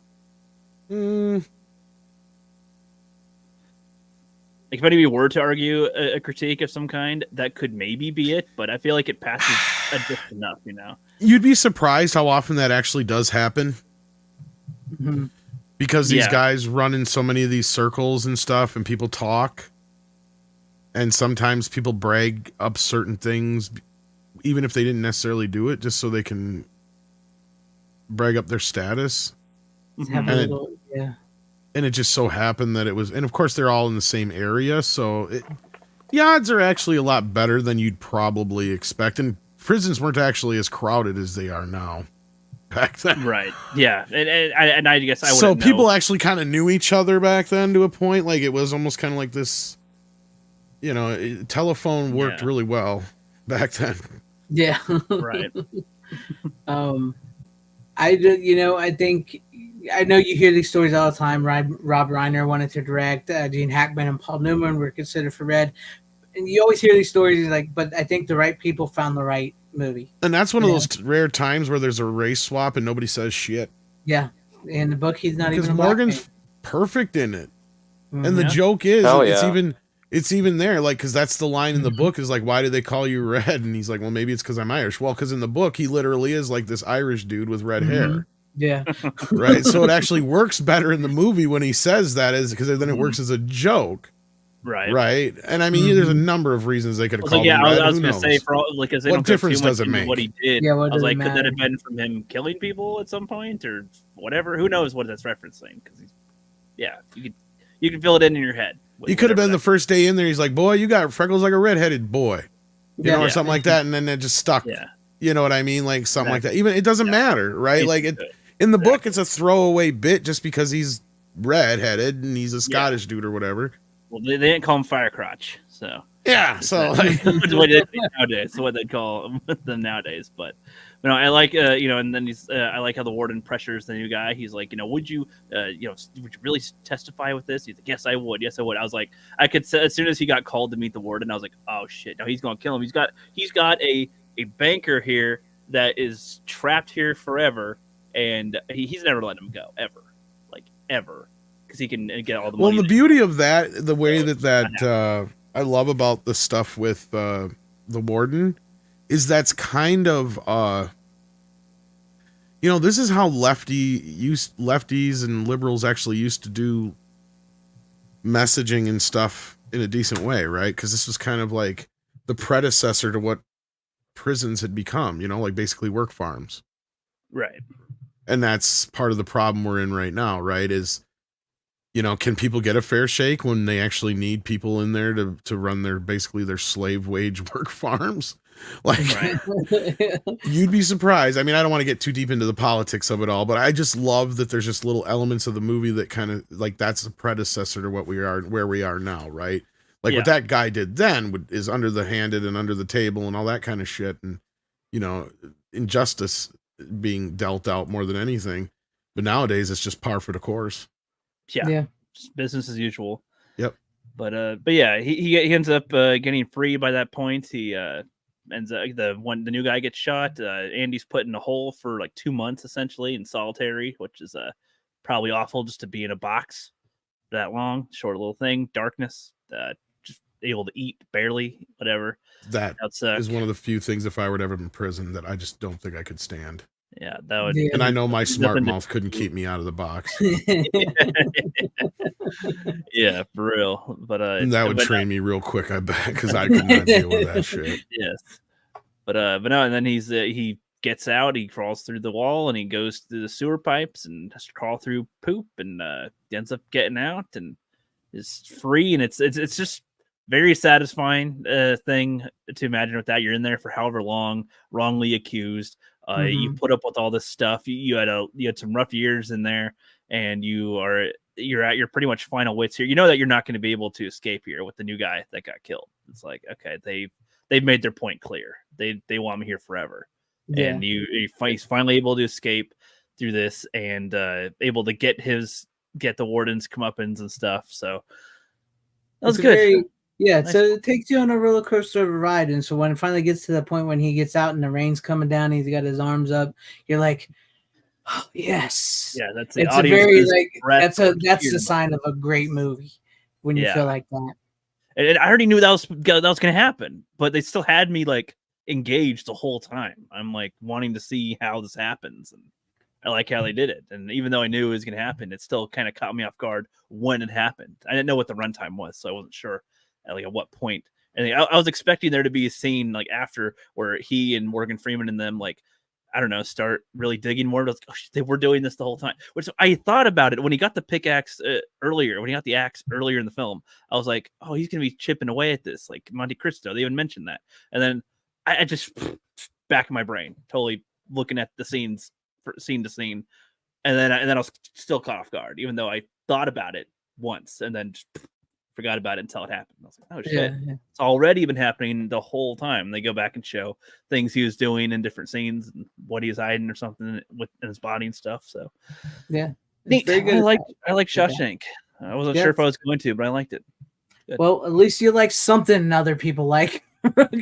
Thank God. It happens more often than you think. There's literally only like 5 that Thank God you're not really angered the crowd. We got to pick on you. You're the rookie. I know. You're not embarrassing yourself so far.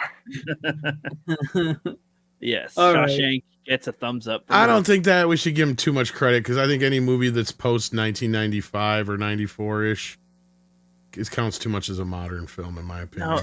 No. You know. 20 years. 80s, really? Okay, so The Thing, The Blob, The Fly. We're not giving you any gimmies after what you said about Ghostbusters and Gremlins and Revenge of the Nerds. From the 80s, okay. Like, come on. There's just it's not happening. It's just you've burnt too many bridges, Rook. You've burnt too many bridges. Our trust in you is faulty. Like 20 things from. I trust Biden more than I trust you. Just like 2 things. Oh fuck! That's some fighting words right there. Oh, shit. That's adorable. That is rough. That is rough. That is ugly. That is ugly. That is an ugly comment. You can invite him on here, and he can be a co-host. I know we pick on Rook too much. Okay. What do you got first, Greg? It's your turn, Tom. Oh, is it my turn again? Yes, you haven't. When was the last time you went? I did. He went after you. The Booby movie. What the fuck did we just talk about for the last 20 minutes? Shawshank Redemption. You did Jaws. Okay. Well, I was trying to think of where to go from there. Actually, I got a good one here. I got I think the last of the John Grisham movies that I have in my possession to watch. And I was surprised at how many movies he hasn't really had made. It's only like a dozen or so. Yeah. But this is one I thought I saw when I was younger, but I didn't. And is a very interesting film. Of course, I always loved Gene Hackman. Gene Hackman's amazing. Mm-hmm. and the story is weird. Or not weird, sorry, that's not the way to put it. The story is different than any other John Grisham story, but at the same time, it does have one thing in common with John Grisham stories, and that is, the South, racism, and a lawyer. Right. So, yeah, that's John Grisham in a nutshell. And it's really strange because what it is because I don't want to spoil it too much. Okay, basically the plot, unless you guys may remember, because this came out when Chris O'Donnell was hot as hell, right? Yeah. This came out in between the two Batman movies. Okay. I remember the trailer, but I don't think I've ever seen it. Yeah, so what it is Chris O'Donnell's grandfather is Gene Hackman, who's a former he is a KKK member. And he's getting set to go to the chamber because 20 years prior to this movie, when it takes place, 25 years-ish, back in the 60s, back in the late 60s, he blew up a building and 2 kids ended up getting killed in the process of. And so where he's at now is he got retried back in 1980 for the death penalty, because I believe that's where, they decided to re-enlist the death penalty in the state. I'm trying to remember which state it takes place in. I can't remember if it's Mississippi or I think it's Mississippi. Isn't it usually always in Mississippi? It's either Mississippi or like Georgia or something like that. Yeah, it's one of those southern states. I mean, that part isn't as important as basically the whole plot itself. Mm-hmm. But so Chris O'Donnell, of course, as I said, is his grandson, and he's a fresh out of school lawyer. And his family has kind of disowned him. They even changed their name and everything. And he's going in to try and basically just fight for, his grandfather's last few years of his life. He's not trying to get him out of prison or anything like that. Was it Virginia? It's one of those southern states. One of those.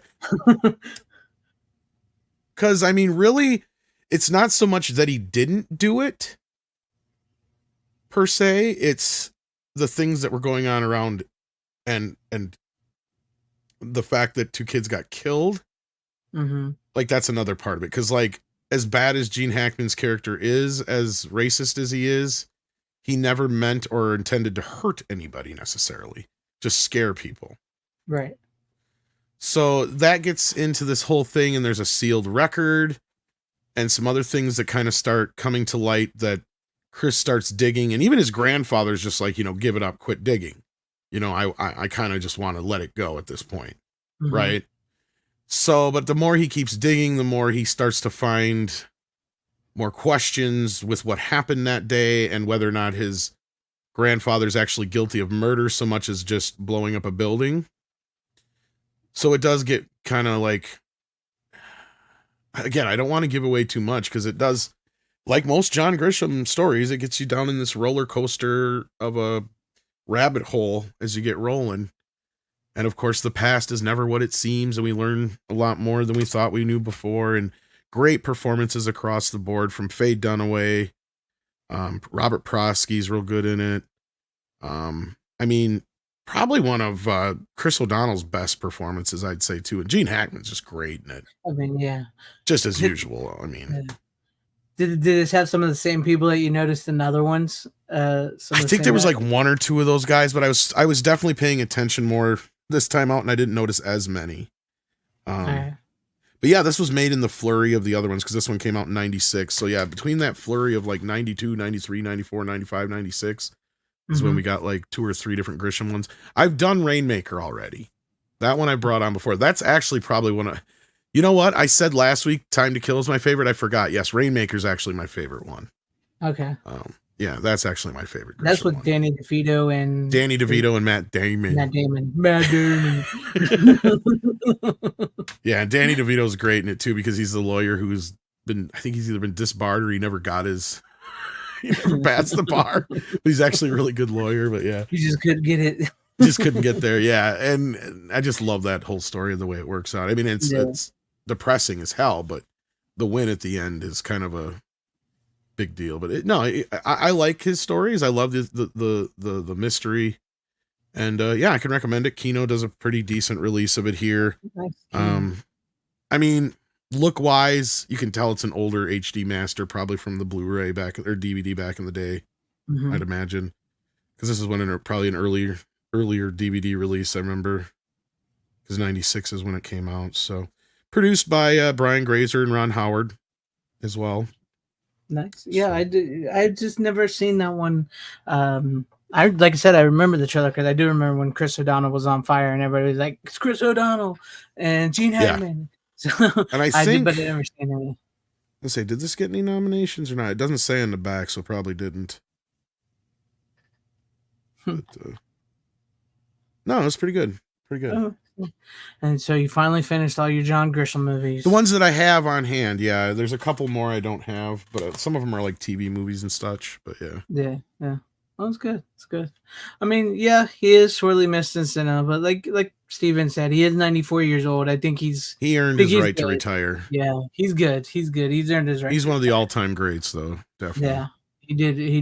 He had a career that most people could dream of, and he's good. So, when I was a young man, my father said to me, "Get out." Before that, said, "Son, people are no damn good." Great. All right. Well, I guess if you nothing else, I guess we'll move on to me. All right. I have a Kino title myself, a new Kino title, a new 4K Kino title, and that would be The Invasion of the Body Snatchers. Mine's on the way. I didn't get mine yet. Yes, I have. I said Booby Snatchers for a sec. Booby Snatchers. That's for next week.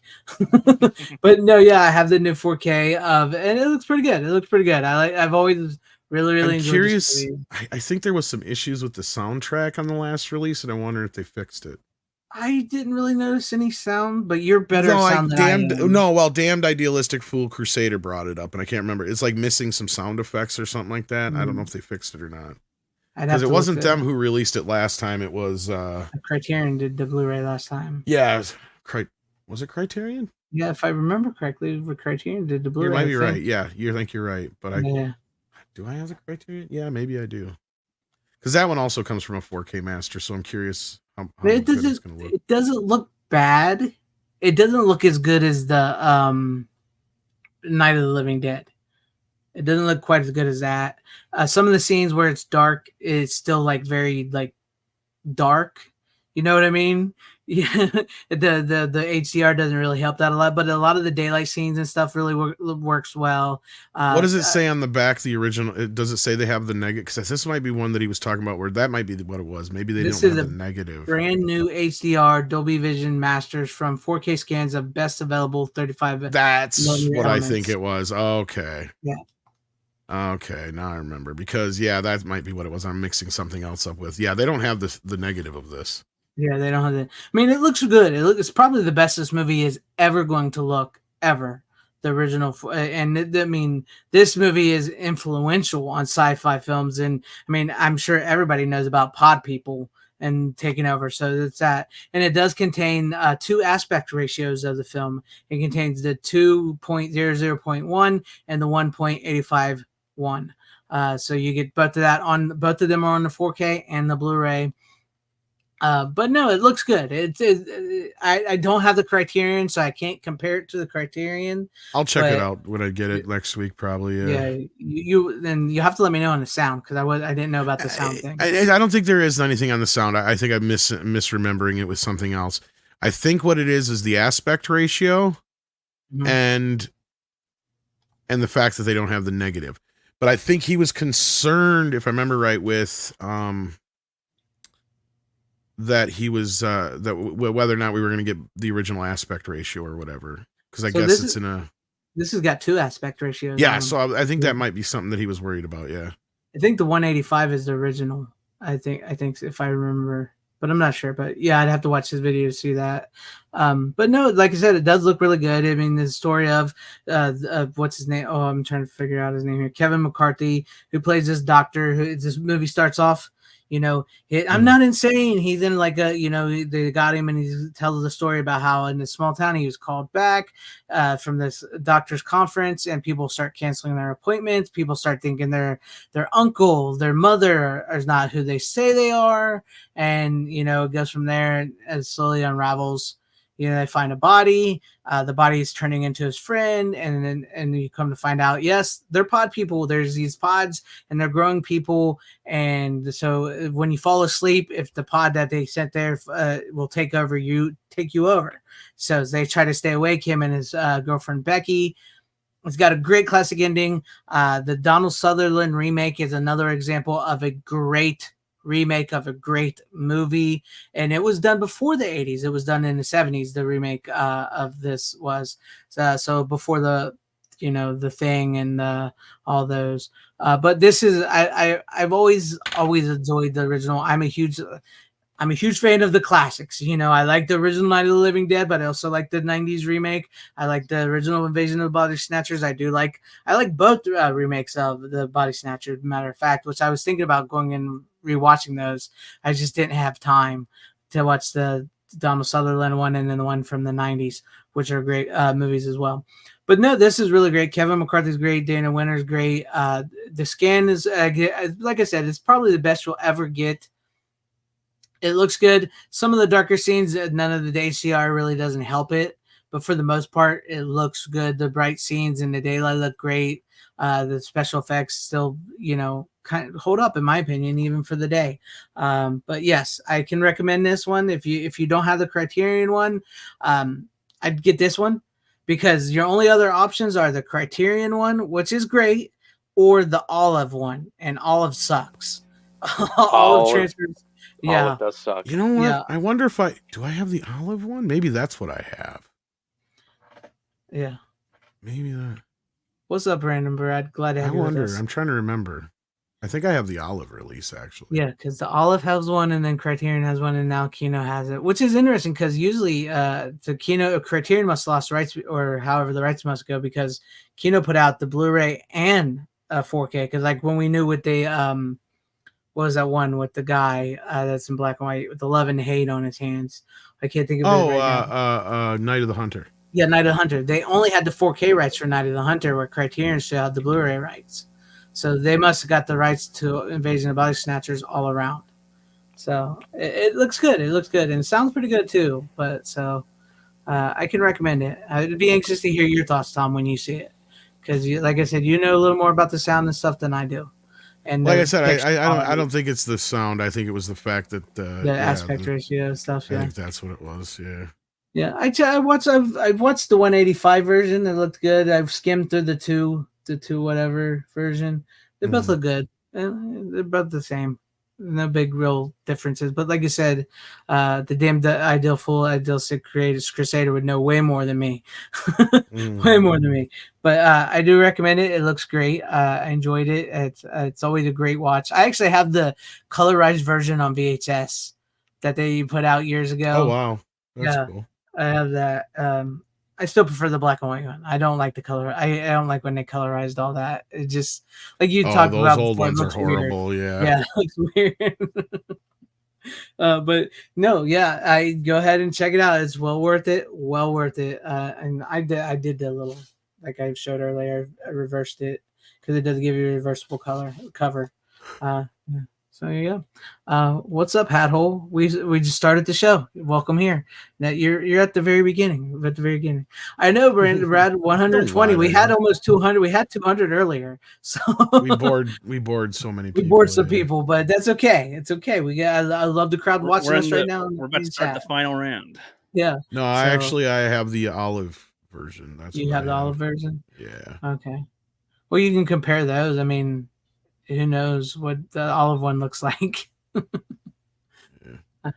But great movie, all-time classic. I tend to watch the Invasion of the Body Snatchers and Night of the Living Dead on Halloween. I tend to do that because I just really love those movies. I love the, and Rook, like I told you, I love the monster movies too. Those are like, that speaks like spookiness to me before I get into like the real horror movies. I like watching these. It just, there's something about them. Helps get you in the mood. Do you think that I should watch my classic set here before I watch Friday the 13th and Nightmare on Elm Street and stuff? I would, because those are the reason we have Jason and Freddy and all that. I'm thinking I'll start watching those in September and so maybe I can watch. There's a lot of movies in that bitch. Yeah, there's a lot. There's How much- 30. I thought There's there some was crossover, 1, 2, 3, but 4, 5, 6, 7. There's 7 movies in here.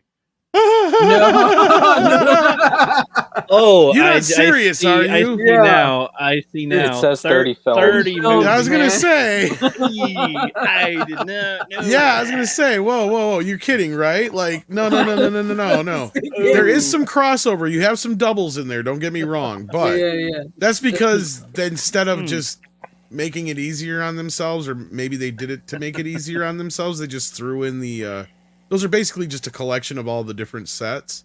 So you have like 2 or 3 different versions of some of them where it's like if there's Wolfman and Frankenstein, or Dracula and Frankenstein in the house of this and the house of that, like you'll get like multiple copies of those. Yeah, he said there's like 5 copies of one in this. Yeah, there's like I think the one that there's the most of is like the House of Frankenstein, or what is it? The Abbott's it was the Abbott Costello one. Yeah, it's like how many goddamn copies of this do I need? Jesus. Yeah, I guess.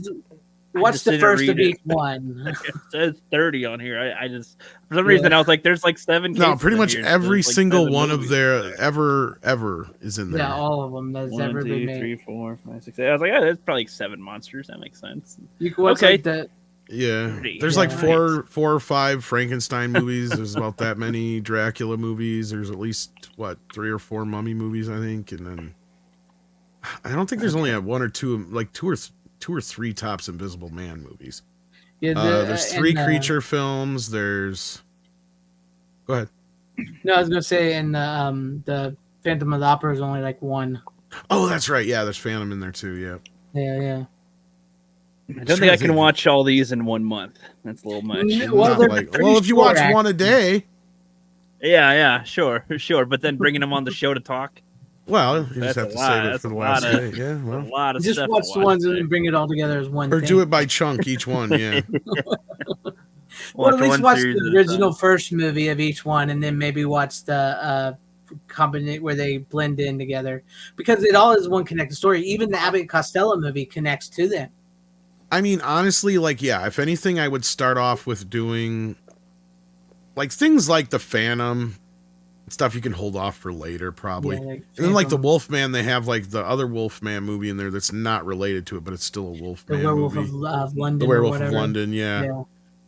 So, like, you can probably get away with, like, saving some of those till later, and, like Greg said, just watch, like, the main, because you definitely got to watch Dracula, Frankenstein and Bride of Frankenstein, for sure. Like, those 2 you definitely got to watch together. You got to watch the Wolfman and Mummy. You know what? I might ask you guys offline, and you guys tell me the order I should watch these. That or just, well, like I said, I would do that, or I would just Yeah.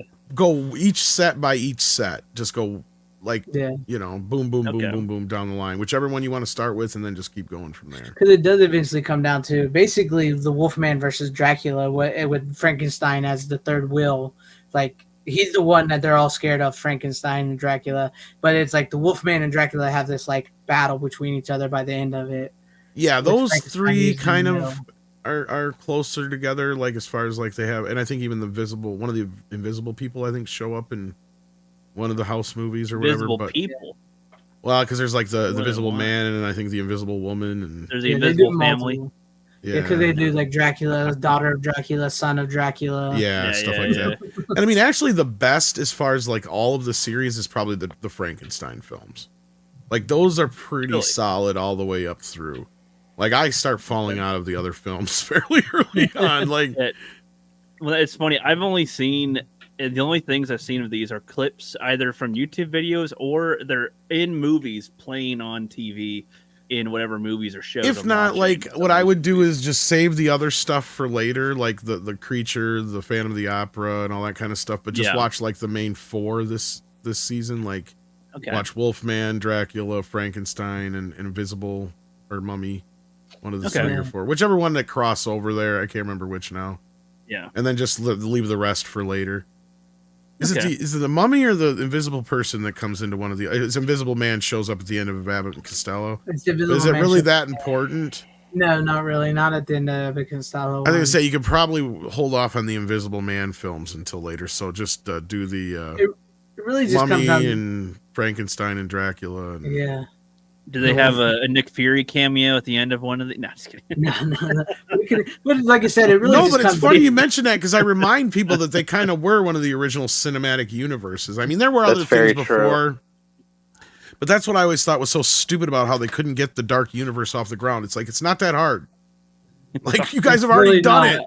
it. Yes. They're too busy trying to make them action movies instead of the monster movies. That's very Yeah. true. You basically set up Dracula and the Mummy and the creature is like the bad guys, Frankenstein the monster, and the Invisible Man and Wolfman as the good guys. misunderstood good guys, and there's your battle right there. It's not that hard to do. It really because that's really what it comes down to. Because the Wolfman's not really a bad guy; he's just cursed, and he wants to end the curse. And Dracula's a bad guy, and it comes down to them two using Frankenstein in between.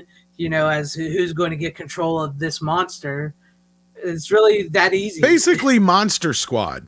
Yeah. Yeah, that's what I was thinking of. If they would have just followed that idea, that's how you build your cinematic universe. You kind of kick it off with Dracula as the big bad. Yep. Yeah. He's always And then, the like- guy you start with.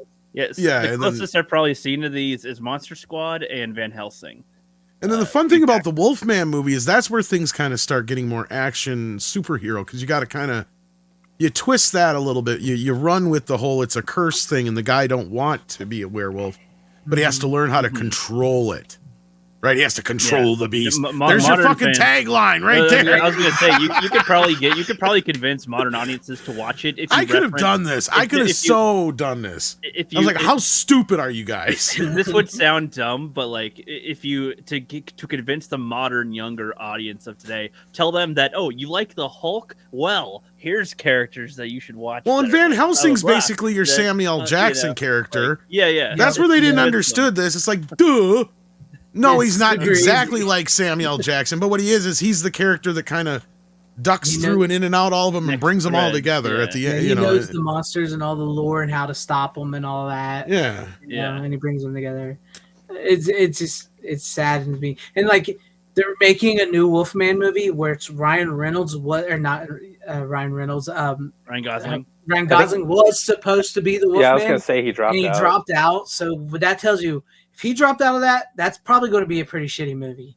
So They have Like, tried so many times to kickstart this thing. yeah, Well, they've tried it many a times. And isn't that gonna be a Blumhouse movie, the Wolfman Yeah, it's thing? another Blumhouse movie. They're and it's- trying now. Of course. Blumhouse is trying. Yeah. Oh, of No, course. really, they all are. you got to do is basically along the line. Like, I'm not kidding.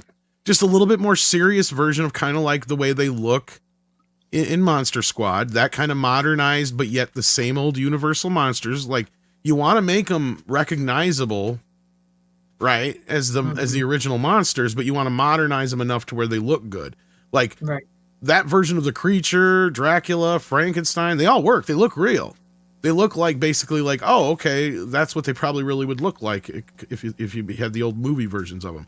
So you just run with that, and you kind of just build it up as you got this dark universe kind of thing where, like I said, Van Helsing battles Dracula in the first movie, and then you kind of have him pop in at the end of Frankenstein, like in talking to Dr. Frankenstein, Yeah. right? And then you pop, and again you get to have some. You got to take some liberties. These are not going to be the straight adaptations of the books. That's another thing they need to kind of run with, the idea that these you got to find a way to combine them all, and and it just kind of kicks off in that way. And then the Wolfman movie, same kind of thing. Van Helsing's the key there, and he realizes, oh, this guy doesn't want to be a werewolf, and that's part of the whole story is him trying to learn how to control the beast. Right, like I said, there's your tagline right there. Yep. You can sell fucking cups at the fucking Yeah. stand with that on it. Yep, Can you you'd be imagine buying that? them at, Spirit Halloween, I would be buying them. 'Cause I'll be honest, Wolfman's my favorite. So Yeah, just all you got is like, can you picture that? Like a black cup with "Control the Beast" written on one side in red, and then you turn it around and it's like a slash, like a claw slash, and you just see the eyes in the mouth of the the yellow wolf. eyes and stuff. Yeah. That'd be perfect. Control the Some beast. tearing off the cup a little bit. so- Mountain Dew is gonna Oh, 3D control the 3D beast this summer with Wolfman. That'd be great. Well, that's what that fucking Benicio del Toro movie should have been, man. Is like, you just got to amp it up, make it like really cool, and there you go. Yeah. Do- It just takes too long in the Benicio del Toro one to get to like the werewolf fight. oh no, that one wasn't very good. No. Yeah. Brian Barth, I think we explained that they too busy trying to make it action flicks and not so much monster movies. Trying to make it And the Avengers. They they tried to make it funny and cool, and they just came off as really lame and crazy. And also, good night, Brian. It just should be about Van Helsing trying to keep the balance until things get a little imbalanced, and he needs to use the monster and Wolfman and the Invisible Man. Who did I say before on the good side? The Invisible Man, Frankenstein, and Wolfman. Yeah, because even though the Invisible Man's crazy. Yeah, you guys crazy. Did you guys see the Hugh Jackman Van Helsing?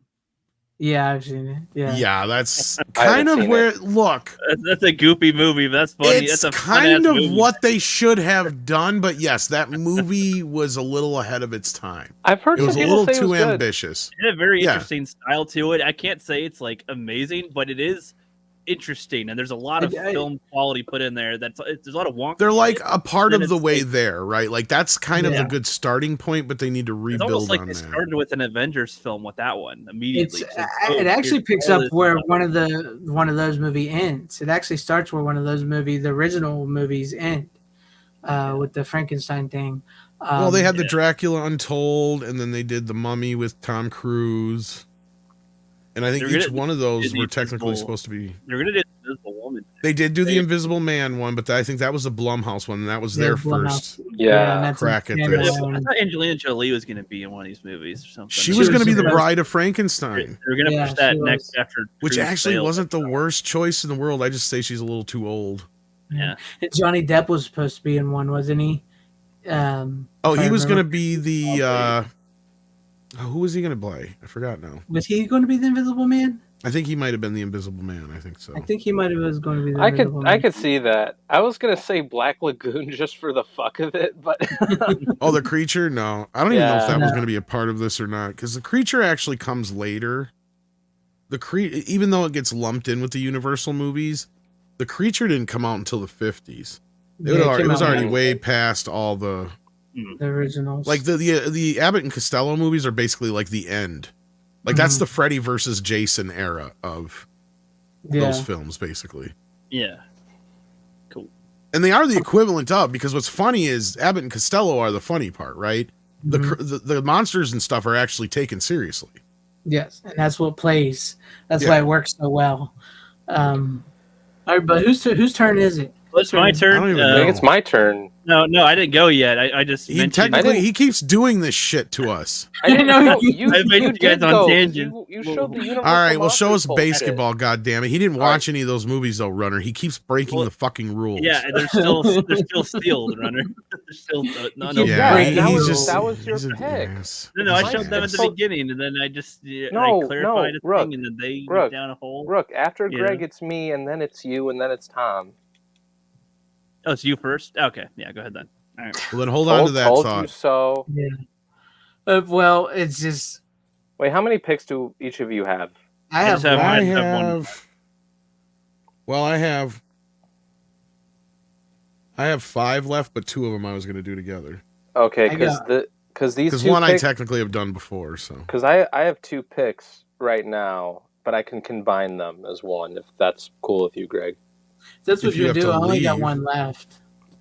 You just want to leave. That's what he wants to do. No, I just don't want this stream to be too long. Because these like next like films that I'm gonna like show are basically like they're gonna be very talk heavy and stuff because of a certain movie that's coming out tomorrow. I mean, it's up to you, man. What do you want to do? No, show them both as one pick. Well, here's the first one.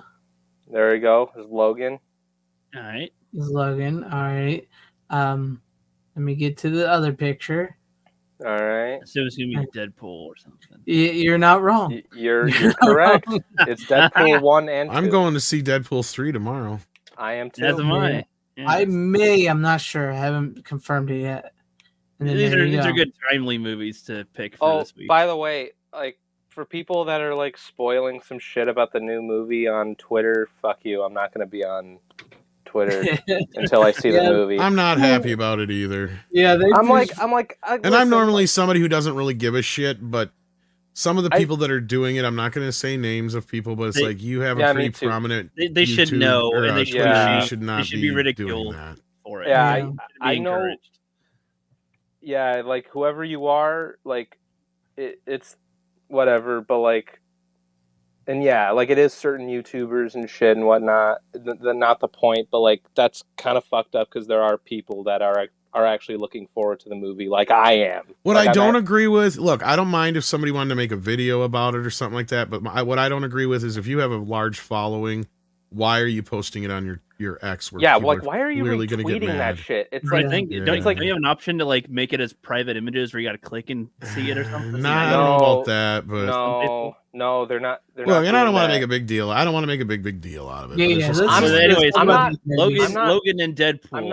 I'm not trying to make a big deal out of it either, but I'm warning people that beware of your feed. There are spoilers out there. There are spoilers out there, and I've seen a ton.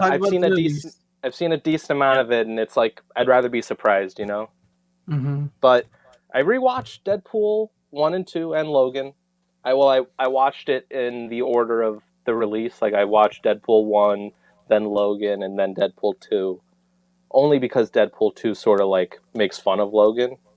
So that's sort of why I had it in that order. So really weird order because it's like you go from a comedy to a fucking like depressing Yeah, movie. I didn't care for Deadpool 2 all that much. Of course, everybody knows. I like Deadpool 2. I fucking stick up for it. I'm sorry. I didn't like Deadpool 2 that much. I really didn't. No, I like it. I enjoy it. I don't care what anyone says. It's not as good as 1, obviously. It's not. The more you do it, the less funny it sometimes can end up being. A lot of similar jokes and see, but here's the thing. Like with Deadpool 2, for me, like I feel like it has a lot of that good like Deadpool like comedy, and it does, and like it has that really good like shtick to it. Like it feels very Deadpool for what it is. Yes, the kid's annoying, but he's not in it a whole lot to where he like ruins the fucking whole thing, as some people say. It's like, I don't know. Like there's a lot of good shit in it. Fucking the X-Force thing, like fucking Brad Pitt's the Vanisher.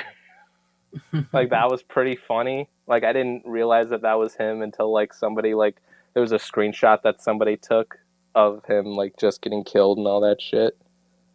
So like that kind of stuff's cool. I mean, Peter, obviously, that whole gag is pretty funny. But honestly, let me start with the first one. So the first one, yeah, it's the best one. I think the first one's great. The first one's awesome. The first one is fantastic. I love the first one so much. It's I don't know, it's one of the best of the Marvel Fox movies. Well, and that was one that Ryan Reynolds was pushing for years, right? He was really trying to but you know how they got the green light or whatever because there was a leak.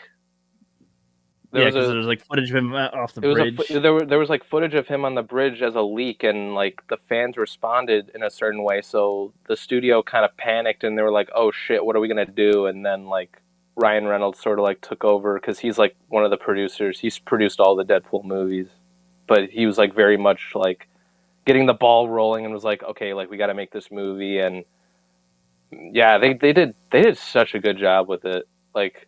You can tell that they had a lot of passion for the project, which is fun. Yeah, it's really good to see that they care about a character and the movie. So, yeah, and like rewatching it this time around, since like I watched, because I was pretty young when the first one came out. Like there were some references I didn't understand. He's just a baby. I was 4 years old. Deadpool. There were a lot more references I understood this time. I like the Deadpool. I learned the word fuck. That was Little Runner. That was great. Watching the Deadpool. That was great. Listen. I learned the word fuck way before Deadpool came out. Oh, Okay? when you're 3 years old, I got you. There you go. It was like pretty much when I had friends that would cuss more than me is when I would cuss more myself. So I'm not gonna get into that whole shit. But Deadpool. I mean, what else can you say about it? Like, great fourth wall breaking. Like Ryan Reynolds. Like he fucking understands the character. He was born to play this character. Like for those that say like, oh, like he's just Ryan Reynolds and everything. It's like, no, Deadpool is like he is Deadpool. I feel like in Deadpool 1, he was able to pull off being this goofy kind of fourth wall breaking character while having moments of sympathy and like kind of playing it kind of straight a little bit in there. Like when he's getting tortured, like the more he was getting tortured in there, it just seemed to kind of happen. He was less and less jokey ish. It seemed I don't know, and even though he's a spoofy kind of character, he does care about people in the movie, like in it, compared to, I don't know. I feel like other things would try to do this and it'd be far worse. And if the character wouldn't play it the way that he does, then it could have been worse too. A different actor in the role. Yeah, like I could see why people would be like hesitant of like a Deadpool live action type thing, but like, yeah, like it just made it all work because it was fairly grounded as well, like, and it was very well made. It's visually like well shot and all that type of stuff. I don't know what else you can say about I think the way that they had is the limbs get like blown off and regrow was interesting to see. I guess. Yeah. I don't know. I don't think that's been shown as often. Don't make the suit green or animated.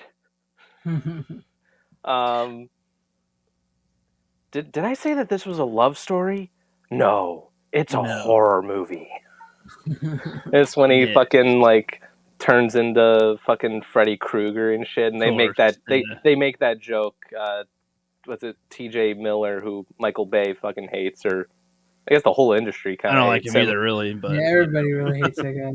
Yeah, I think where they really went wrong with, they just overbloated the second one. They just put too much into it. See, that's what they did. They didn't keep it as small. Yeah, I feel like the second one's missing some of the heart that he portrayed, that he tries to have. I do think you're missing a little bit of the heart of it in the second one. And I like the addition of Cable, but did you also need Domino? Did you also need? I feel like there's a little too much. I feel like it is bloated. I feel like if it was shorter, cut a few rolls down a bit, and it would have been better. There's a lot of fighting in the second one, and I feel like it's overrun with just.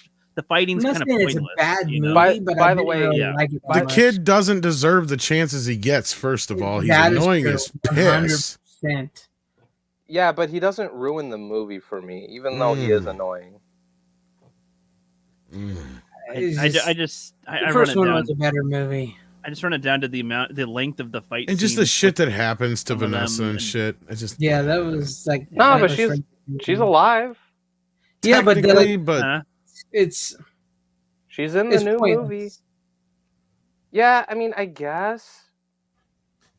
See, I'm not saying that it's a bad movie. I'm just saying it's not quite. It's a notch or two down. It's a notch or two down compared to the first movie. Yeah, it's not as good as the first movie, but like it's a notch or two down. Like, it's not as bad as people say it is. Like I kind of liked it a little bit more rewatching it. Again, I think sometimes people give it a pass more than they should. No, I disagree. I think people kind of overhate it. I've mostly heard praise for it, and like mostly because it's because of the type of fourth wall breaking movie it is. A lot of people will say it's supposed to be like that, and then it's like, well, yeah, but like the first one is a good example of how they do that really well. I don't know. Like I enjoyed it for what it was. Like, is it as good as the first? No, but like I don't know. I feel like people kind of over-exaggerate it being a bad movie. I'm not saying that's you, Tom, but like other people. You notice they haven't used. I don't know if he's in the new movie, but they haven't used that kid in any of the trailers. So hopefully, nope. Hopefully. I think in general they're bringing. I mean, he'd be an adult by now anyway. But yeah, they kept Peter. They kept Peter. I've seen him in the trailer. I've seen Negasonic Teenage Warhead. I've seen her girlfriend. But you don't see that kid now, do you? Well, that's because Gina Carano's not in it either. I think. Well, No. she dies in. No, she doesn't die in the first one, does she? I But don't remember. I'm pretty actually, sure she's not in it. Runner just watched the movie. I'm Did pretty she sure get she's killed? not in that one. Yeah, I honestly don't remember. I just remember her fighting Colossus. I don't think And she died. I don't think No, she I don't think died she though. died. That's I the think he I thing. don't know. scares her. I Actually, think I don't remember remember. There's the pulling bigger her out fight. with the other girl when There's they the have bit. the There's the bigger explosion. fight. She probably gets knocked out. I think. Probably. At least, yeah. I think Colossal she has gets his way knocked with out. her later. I think she gets knocked out, but like But I something mean, like that. especially since we know who made Deadpool 3, we know why she's not in it. So Yeah. Well, what about Logan though? So Logan was also a movie you watched. Logan's great. I mean, obviously different tone than Deadpool, but I want to watch it just because. And I also was it yesterday? I rewatched X-Men Origins Wolverine. I hadn't seen that in a while, but still, it's not great. That one's not great, but Logan's great. Logan's a good movie. I really like it. I don't know what to see. That's another movie where I'm like, I don't know what else to say about it because like a lot of people have seen it. What do you think of X-23? I liked that character honestly. Like she was fine. I'm one of the ones in the minority about Logan. Sorry. Yeah, I mean, I like the movie. I do like the talked. movie, but I actually thought Wolverine was better. The where he was in Japan. Actually, the one where he was in Japan was a better movie. See, I'm thinking about rewatching. I think that they movie. drag out Logan just a little bit. See, it's funny. It's funny you say that, Greg, because I actually plan on rewatching the Wolverine like after this stream's over. Because I do want to rewatch it because like I kind of remember that movie. I remember thinking it was cool, but like I need to rewatch it. But and same director, by the way, James Mangold. Yeah, I'm in the camp where there's a lot in Logan that I think is really good, but like the more you think about the whole movie and you think about where the plot goes, there's a lot of things to think about where I feel like they could have done a lot better maybe. Are you talking in a different mic, or is that just me? Yeah, it might not. Okay, now you sound better. Okay. No, yeah, I don't know. There's some scenes I'm thinking of that were really good and whatnot, and then other parts that are kind of like they show Shane, so they're trying to kind of go with that symbolism a little bit, but yeah. I'll say this: like things they could do in the movie to better emulate that sort of thing, maybe. I'll say this after rewatching Logan, I like it still, but like I think I liked it more when I was sort of younger. I do like Logan, but I just don't think it's as good as everybody says it is. But it is a good movie. It is a very good movie. I'm not saying it isn't. I'll tell you one problem I did have with Logan, and it doesn't like ruin the movie or anything, but like it kind of bothers me more in Logan more so than like the kid in Deadpool 2 is like the villain is so fucking weak. Like the villain is forgettable as fuck. The one with the robotic hand and shit. I don't remember the villain in Logan, to be honest. Honestly, I really don't. It's such a lame villain. I'm sorry. It's like when people talk about how lame some of the MCU villains are. It's like right there. It's in that level. So like that's the one problem I have with Logan, is like Hugh Jackman and the daughter's great and all that, and I like some of the moments where like she's trying to steal chips and a soda and all that, and she tries to like attack the employee of the gas station, and Logan comes in and is like, not okay. Like I like that shit. And then he just steals a fucking cigar in the counter. Like that shit's pretty funny. Yeah, I mean it has its moments. I like it. I just think it gets a little dragged out a little bit here and there. Yeah. And like it's good, and yeah, I'll say the pacing this time around, it's like it is kind of slow moving, but I liked, like I thought, Logan, Charles, and the girl like going over to the the farmer's house, like that family, like that was pretty interesting. And then like the clone Logan comes in with the buzz cut and all that. Yeah, I feel like there's a cut of the movie that would make it a better movie, maybe. Yeah, it could have been better. Like, I don't think it's the masterpiece that people claim it is, but it's still very good. Yeah, Like, I think agree. I think it's a great movie, but like not a masterpiece, as some It could have people been. like to say it is. Honestly, I feel like it's missing something because it is Oh a good no, it is. movie. It is a good movie, but I feel like it's missing something. And also, I don't get. I mean, like X-Men Origins, like the one of the big things about that is like they're even know what it does to Deadpool, you know, basically, but like they're taking all these mutant powers to make the perfect mutant in Deadpool. You know, Yeah, you get surgery in his literally mouth. that's literally the same plot of Logan, because they're like taking all the best parts of Logan to make the young Logan to make the best weapon. It's the same plot. And it's all to be very like blunt in that this is the younger you, and you could have been evil, but you've been good this whole time, sort of. And so it's like they have a point there, but it's just it wasn't a connected thread well enough. I don't think, and I think the fact that it is like a full brand new villain that's pretty forgettable is a problem. I don't know. It's one of those ones where I don't even know if it needed a straight up antagonist necessarily. Like him living through what is happening. Yeah, I agree. I feel like like just having like people trying to chase X-23, I think is a good reason for him to get involved in some sort of way. But see, I kind of agree. I kind of agree with you, Rook. It's one of those things where like it didn't necessarily need a villain too much, but like Logan could have like overcome some obstacles within the adamantium poisoning that he's got and all that type of stuff.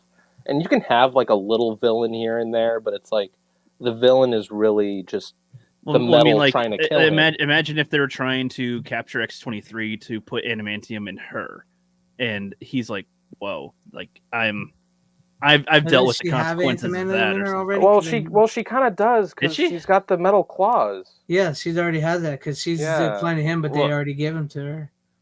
No, but because now that I think about it, that's kind of odd because you saw what that did to him. And hit. No, because be probably like the daughter was probably born like after after he got the adamantium like in him. It's not what I'm saying is that she's a clone of him. She's not. She's a clone. Yeah, you're right. She's a clone of him. But what I'm saying is if they did the same, injecting the adamantium into her bones, like that. Trying to imagine that as on a child, like different than him, you know. But that's why she's so feral when he finds her, because she's had all that done to her already. But yeah, but I'm only saying it's his daughter. Yeah, I know they call her daughter, and that's the way they play it up. The lady that tries to get in touch of Logan says that. Did you guys know that the New Mutants was trying to sort of connect some of the threads that were set up in Logan? I never even watched it. Yeah, I never knew that. I didn't. It was an odd movie. It was an odd movie. It wasn't great, but they hinted like where they keep it ambiguous. Where is this like a Professor X sort of place and whatever? And it's like no, it's not. And then they like see footage. I think they show some of the footage that. You mean the X Mansion?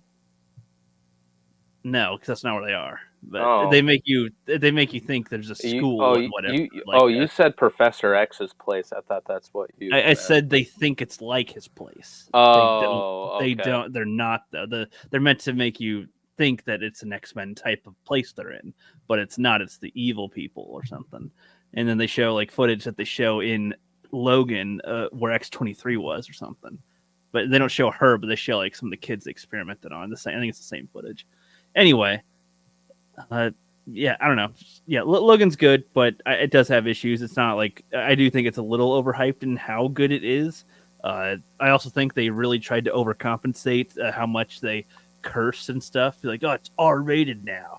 It's like, yeah, but that doesn't make it cool either. I'm not gonna lie. Because you say fuck doesn't mean you're cool. I remember it's like trying to be edgy, and it's kind of. I remember when Logan came out, and this is like. My parents were like pretty strict at the time, so it might be kind of embarrassing to tell now, but it's like because I was like pretty young at the time. I was in middle school. I was like about to graduate middle school, going to high school when Logan came out. I wanted to see it, but my parents were like, no, like you can't watch it. It's too violent and all that type of shit. It's too crazy for you or whatever. But then I like watched it at home because they didn't care then. I was just like, yeah, it's gory and shit, but like I play like video games that are kind of just as brutal. But I would say that honestly, I didn't think the cussing and stuff was like edgy and over the top. I thought that actually felt more realistic, real life compared to the other previous X-Men movies. Yeah, and I agree. Like after rewatching, I feel like the trailer for Deadpool and Wolverine overused the F word and trying to be edgy. I felt Logan did it right. I felt realistic to where they are at in the situation. That's true, but I actually gotta watch the whole movie to see how it plays out because from what I've heard, like it does sound like it's pretty good. Wait, so you haven't seen all of Logan? No. I'm not talking about Logan. I'm talking about Deadpool and Wolverine because Greg mentioned they're over. No, I just said the trailer felt like they were using the cuss word to be edgy. I know. Okay. But I thought the movie Logan. I thought they used the cuss words appropriately in that. No, they actually did. Like they actually did because like considering like where Logan is and all that, it's like he has the right to like fucking be angry and cuss and shit and all that type of stuff. So it's appropriate then, you know what I mean? And it's appropriate for Deadpool because, well, he's Deadpool. So yeah. and like to Deadpool 2 to like whether you like it or don't like it, I kind of like at the beginning where he's like, well, he makes the joke where. And I thought about this when Logan came out and it got the R rating. I'm like, really? Is it just trying to like captivate the success of Deadpool? and they make that joke in the beginning of Deadpool 2, and I was so fucking like, I was so happy about that. Logan's a better movie than Deadpool 2. You're right. I agree. I can't argue with you there, you bastard. I can't argue with you there. It's a better movie. I agree. It's a better movie. And I do like that they end with a death of a main character in Logan for once. It's like, oh. And speaking of the death, I'll say this. Even though he's like alive now in this new movie, like the part where Logan says, oh, this is what it feels like that part kind of gets me all the time. Like not like cry, but it's just like shit. Like it kind of gets you in the feels, you know? Mm-hmm. Like it's that part in particular. It's like it's not the part where he's like dying like slowly and all that. It's that line. I'm like, fuck. And the way like Hugh Jackman sort of like delivers it is like shit. Like that's fucking tough. Because for a while it's like the Animanium made him like pretty invincible for the most part. Yeah, it does get you. The ending does get you on that one. It does get you, and then like with the whole cross stick thing, and was it Laura changes it to like the X at the very end? Like that was a pretty neat touch, I thought. Yeah. Tom's been awfully quiet this one. And I'm not sure if people agree with me on this, but I think the Johnny Cash song at the end I think they went a little overboard throwing that right at the very end. No, I think kind of works. But that was fitting with the theme of Shane, right? Sort of like or country-esque, old Western. It's a song that fits in the movie overall. It's just the way it ends. It's like I feel like they could have like picked a song that was a little more like toned down and shit, and just like a little. I think that song works. I think it works. No, I think it works for like the movie. It's just the ending I think is a little like much, but that's just me personally. If you get what I mean, but if it works for you, that's fine. Yeah. I mean, But and speaking of Deadpool 2, I wasn't sort of done like up top of the joke where Deadpool's like, "Oh, I tried fancy." I know. I think we did. Listen. I get it. You think Deadpool 2 is not as good as Logan and the first one? I agree. I think most people do. But I'm talking about the very beginning where he like blows himself up with the canisters and the fucking cigarette and all that. He's like, he's trying to. That fucking Wolverine guy is trying to captivate off of my movie, trying to give it an R rating and all that. He's like, well, guess what? Well, guess what, Wolvie? Like, I die in this movie too. It's like, oh shit, like that. Like that's kind of funny. Yeah. I'm like, oh, and when I I saw was that, I doing was my like, dishes. Okay. You had plenty of time. I was imagining Yeah. him like silently seething, like I hate the Wolverine. I hate No, I Deadpool. actually don't. I actually don't mind know. Wolverine. I actually like Logan a little bit better than Wolverine. Deadpool 2 is the only one I didn't care for. I can kind of see why, but like I liked it more. And speaking of, and also the guy who directed Deadpool 2 directed Bullet Train and Fall Guy. Yeah. Interesting. And you can tell it kind of has that feel to it with the amount of like action it's in it and all that type of stuff. And there's even a bonus feature in Deadpool 2 called something like, let me look at it. They make a joke out of his name because some people mistake his name with David Lynch. What is it? David Leitch, not Lynch, directing Deadpool 2. Like that's a pretty funny touch. Because I remember like mentioning his name like once to like a friend of mine in college, and somebody thought I said David Lynch.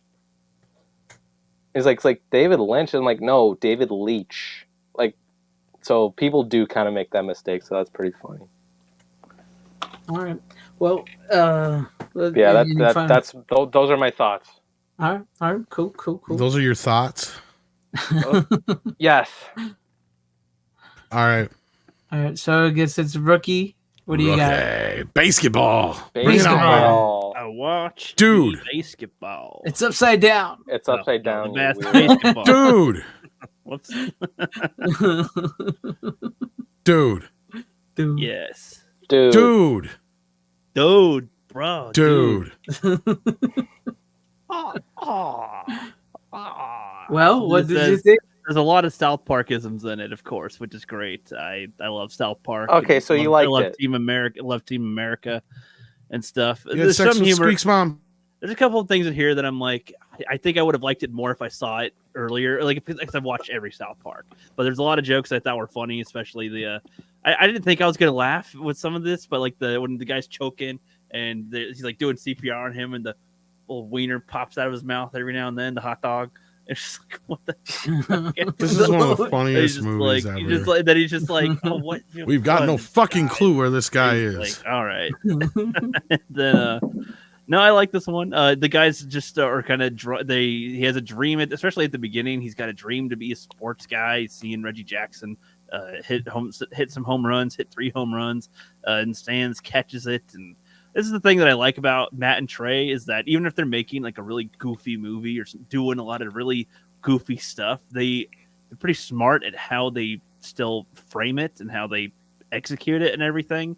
So even though they're going to be goofballs the whole time, they do set you up well for the movie. So kid catches the ball. He wants to be a sports player one day, and they show that throughout the ages, sports ends up kind of going down a different path. And in the movie, they make it clear that it's like, yeah, it's even more ridiculous than it is in real life with it, combining football and baseball and stuff. But I do. It's like I didn't know if there was like a real transition of sportsmanship and all that stuff with sports, like being more okay. It's about the game and about playing it, accomplishing it, and then at some point more sponsorships and corporatism enter sports. So was there like a certain era where that started happening more often, or was that I assume that companies were always sponsoring places, you know? That was like you know, the way with the sports, that's what it was like when they got into like the late 90s and stuff. All the sportsmen are sponsored, that's what they were playing into. So. Right. Yeah, like I assumed that there was always like sponsors for sports and stuff, so I didn't actually know that was a more recent phenomenon. And I mean, it was always there, but they got into it more heavy in the late 90s. Right. And I mean, they show them, of course, like, you know, doing a touchdown and doing the super overly extended celebration of essentially it's like it's expected. You're playing football. Like it's not the biggest thing in the world you just accomplished right there. Like you should, you know, calm down, have some respect for anything. Come on. Like, you know, you celebrate every little thing. What are you doing? So I like that already, setting that type of premise Yes, up. it's basically making fun of how excessive sports got throughout the 80s and 90s and how corporate sponsorships kind of took over. Mm-hmm. and how it became more about home runs and slam dunks and touchdowns and such than it was about actual sportsmanship and you know, I mean, back in the day, like when, like especially baseball is a good example because it's been around now for over 100 years. I mean, the players used to play for free, and then when they started getting enough crowds to where people were paying to get into these stadiums and such, then they started paying certain players like Babe Ruth and whatnot, and all those guys start playing for their teams, and that's what would bring the crowds in. But then you had teams where like the guys weren't making all that much money unless you were like a Babe Ruth, right? So like that's where a lot of scandals started happening because guys were throwing games and betting against themselves and such.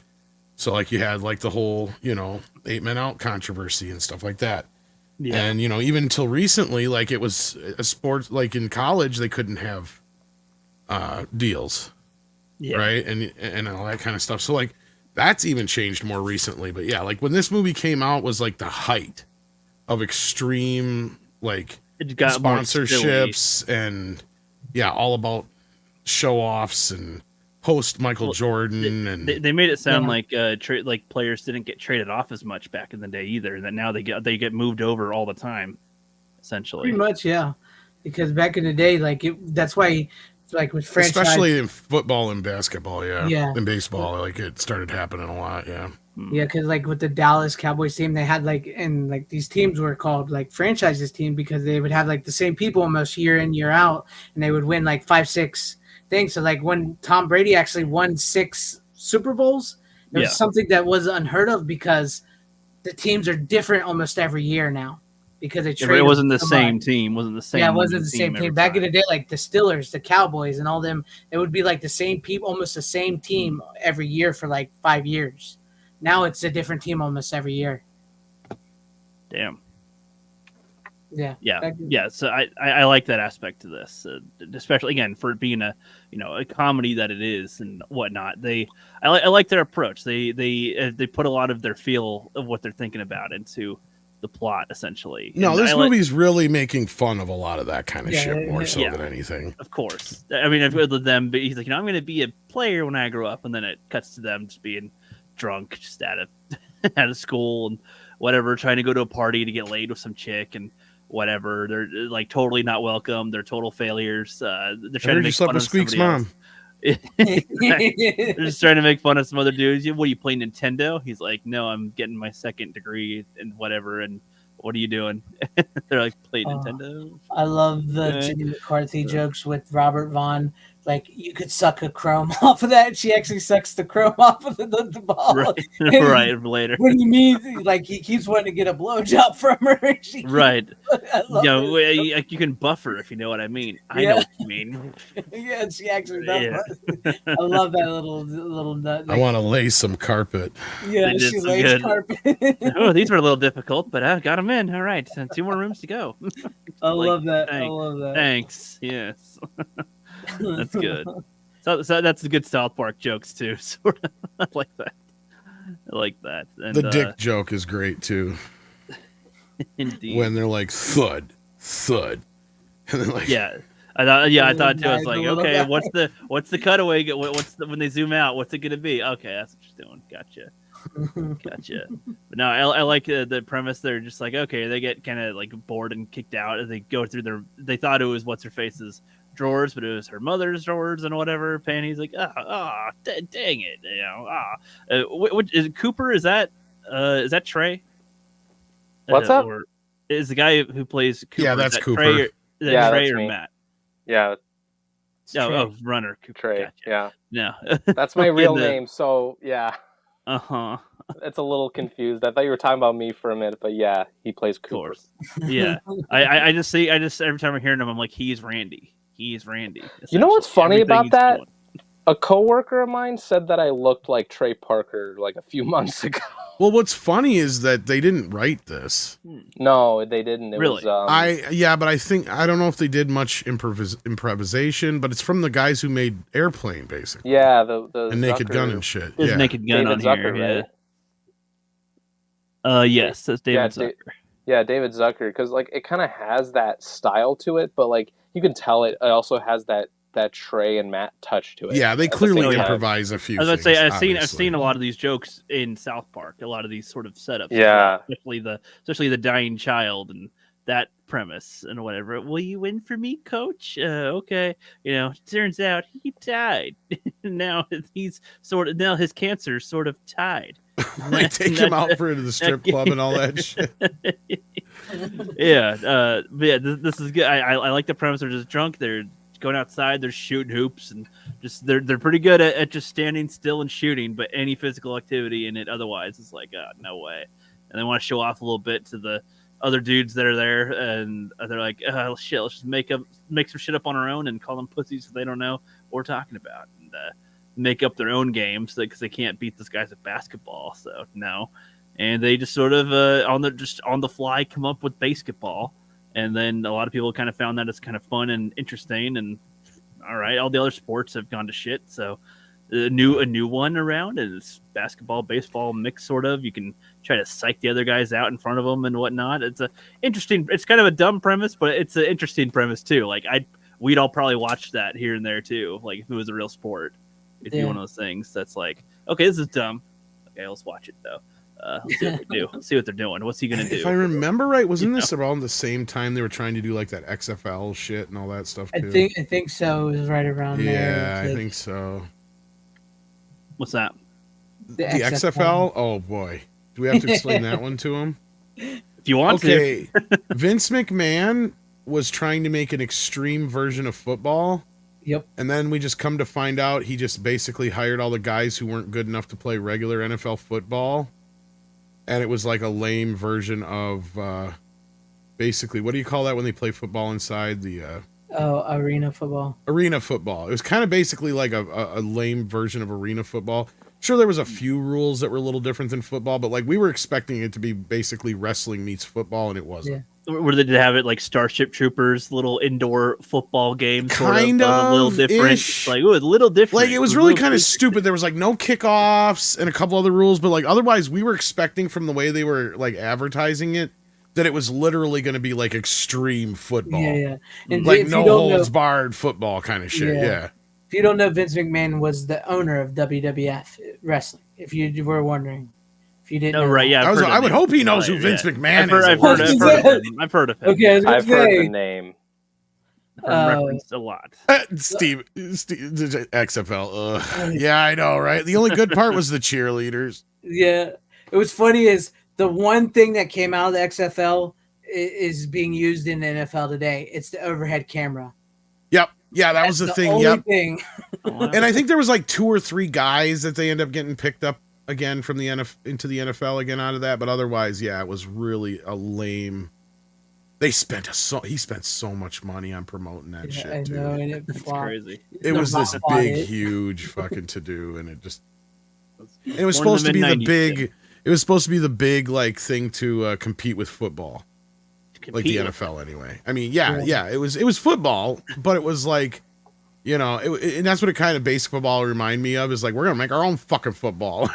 Right. Yeah. And they did. They Like, had teams in all these different cities and shit, and yeah, it was a big deal they made out of it. Makes me think of Sarcastiball now too from South Park. There's wear bras, and they can use a balloon instead of a football, and give each other compliments.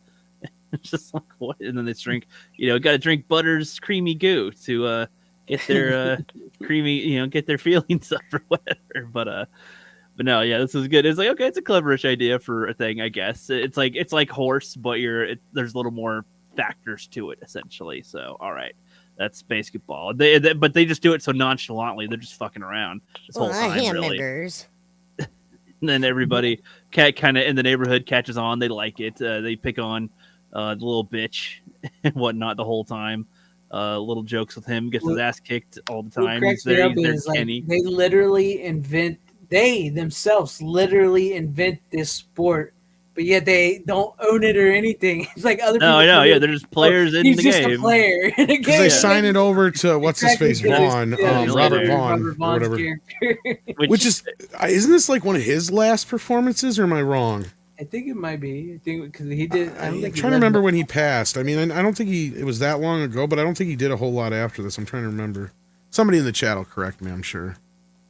Mm-hmm. Was this made before South Park or after South Park? No, actually, it was a little after. Okay. Like it was just in the height of South Park, and this movie and the South Park movie is why they and also is why they said after Team America they would never do another movie while they were making South Park again, which is weird that they just supposedly made some secret movie that's coming out this next year or this year. I can't remember which. I feel like they'll probably announce things that they'll never do, and after a while, well, they've done other things that people kind of ignored, like that. So. Like they were part of That's My Bush, which was hilarious, and a couple other things they've done that just didn't. One. Yeah, it was fucking great, and some other stuff that they've done that just didn't quite get the the notice that South Park Orgasmo. Did, yeah. They're technically Orgasmo was one before South Park. Yeah, I've heard of that one.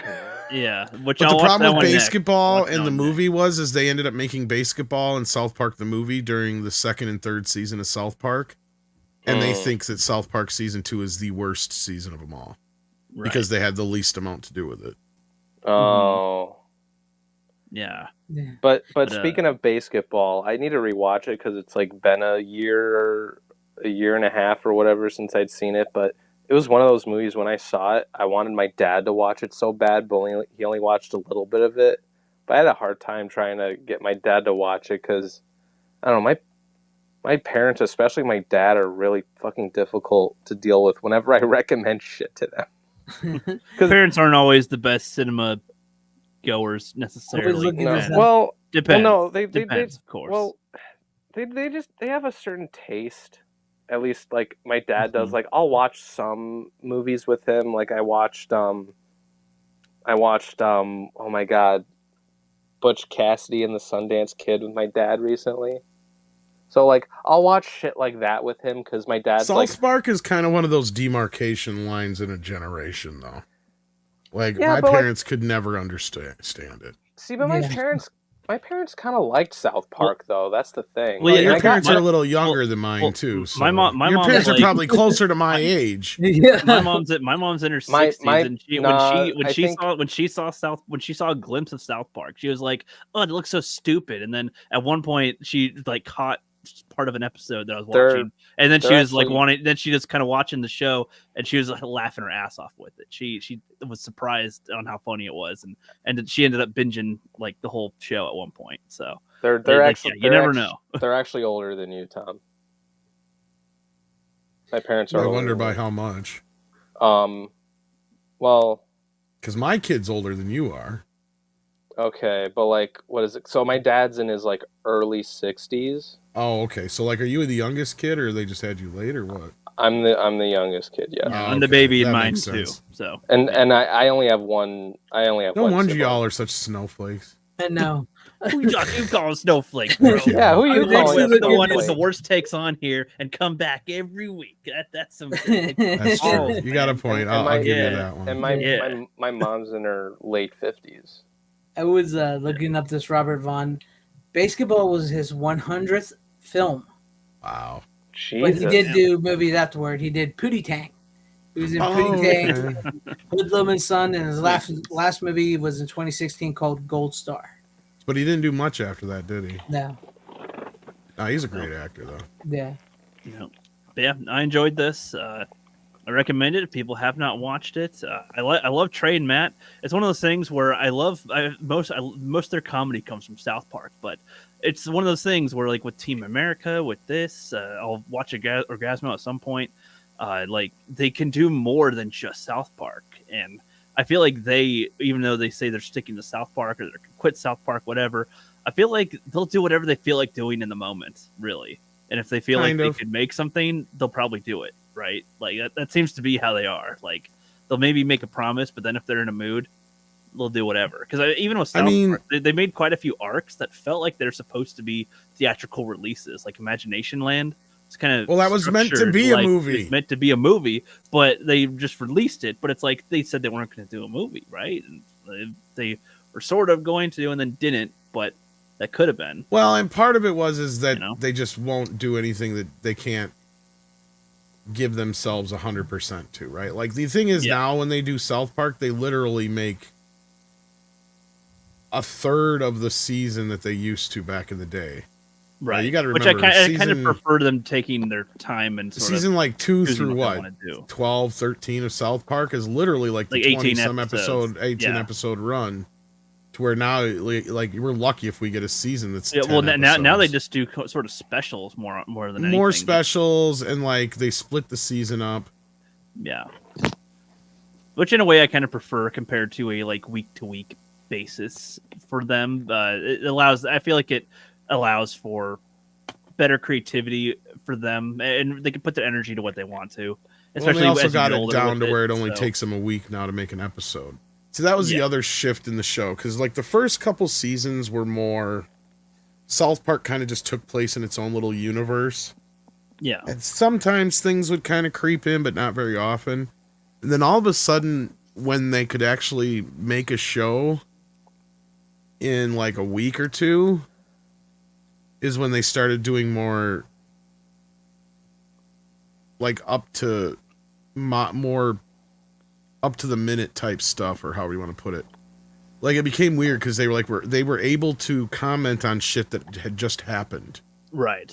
And I think it almost kind of started on accident. I'm trying to remember around the time it started, because there was like an episode that they had to fix something, or something went wrong, and it just so happened that they worked in a couple of jokes that were just like that week because they knew it was going to drop that week or whatever. So it just, and from there on out, like, since they got it down to 6 days, because I think it used to be like 2 weeks it would take them to get an episode out, and then they got it down to 6 days. And there's a great documentary that's called 6 Days to Air, I think. Yeah. It kind of just tells you the whole week of how they go through.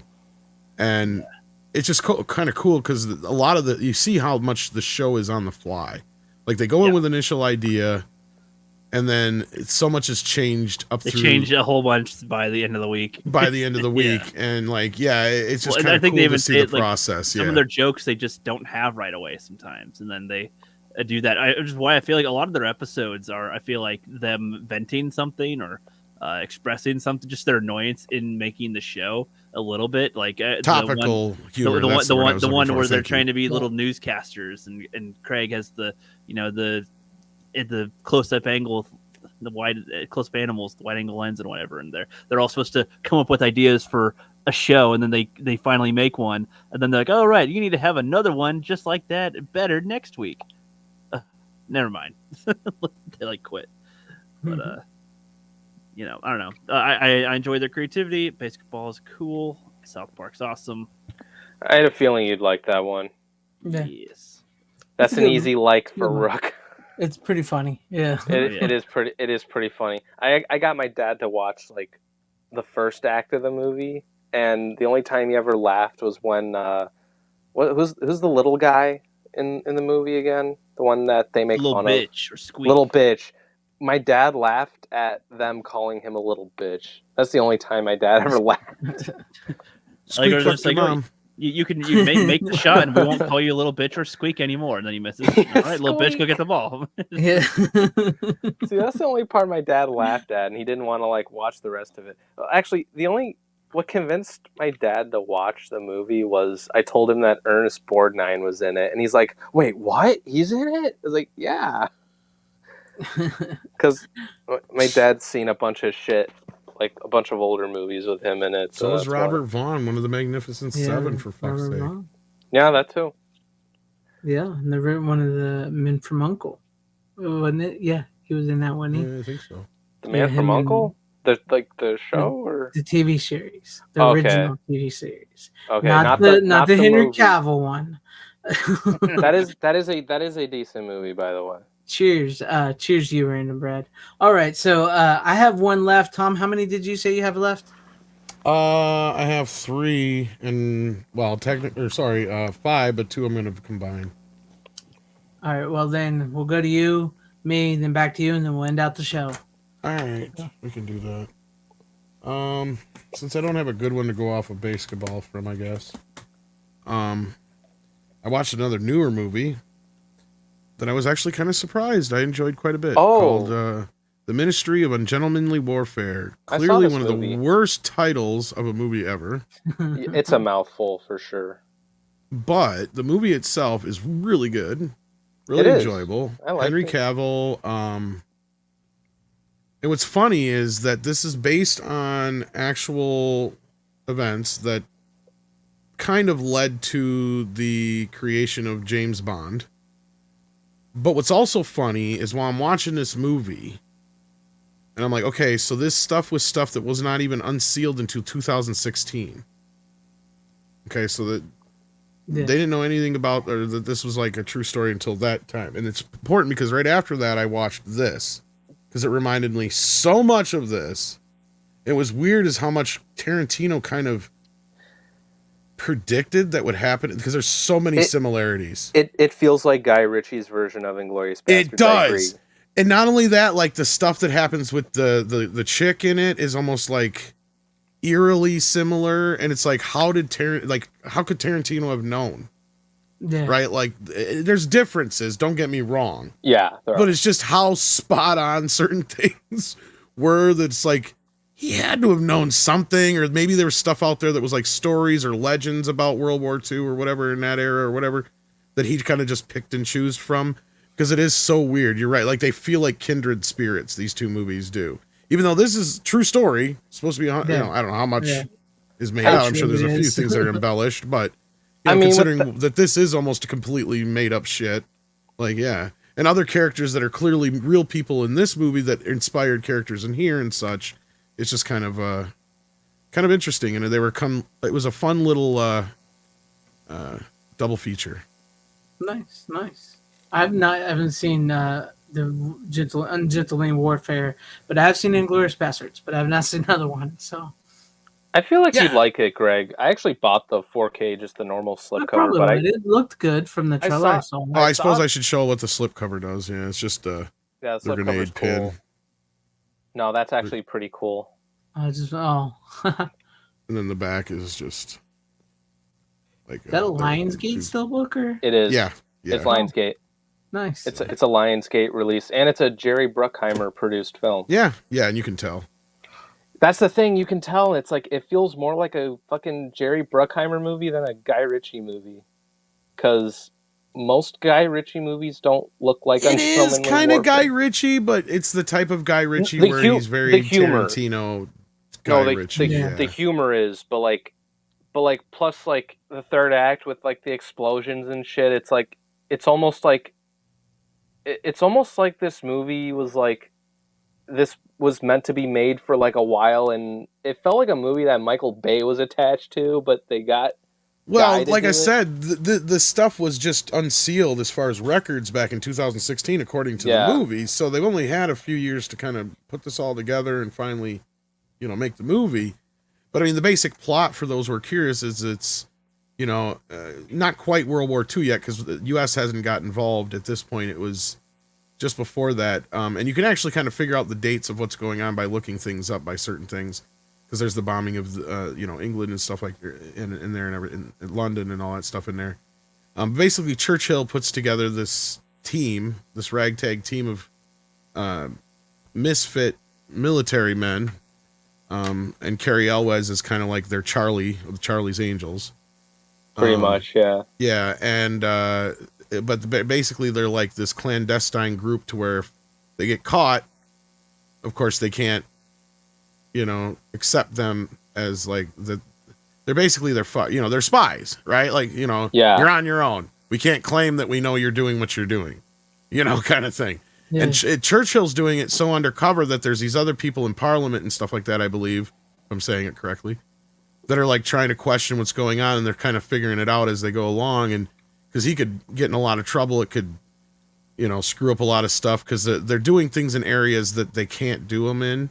So that's kind of the whole plot set up. So there's like a couple of things that they're doing, and they come up with, and the biggest part of the plot is kind of revolved around this shipment that they're going to blow up. That would actually cripple the Nazis for a little bit, basically, as far as getting weapons and stuff that they need, their goods and medical supplies and all that kind of stuff. This big, huge shipment. So, I mean, it does show them do a few other things first, kind of get in the groove of what they're doing with the team and all that kind of stuff. And then they kind of come upon this big, huge thing that has like this multi-layered thing. And that's when it really starts to feel like Inglourious Basterds. because you have like these different facets. This one chick actress doing her spy thing with like this African dude and Isa Gonzalez. Yeah. Nice. It sounds like a fun movie. I have to check it out. I still have to check that out. Fall Guy out. So I think you dig it. I liked it better than the Fall Guy. Fall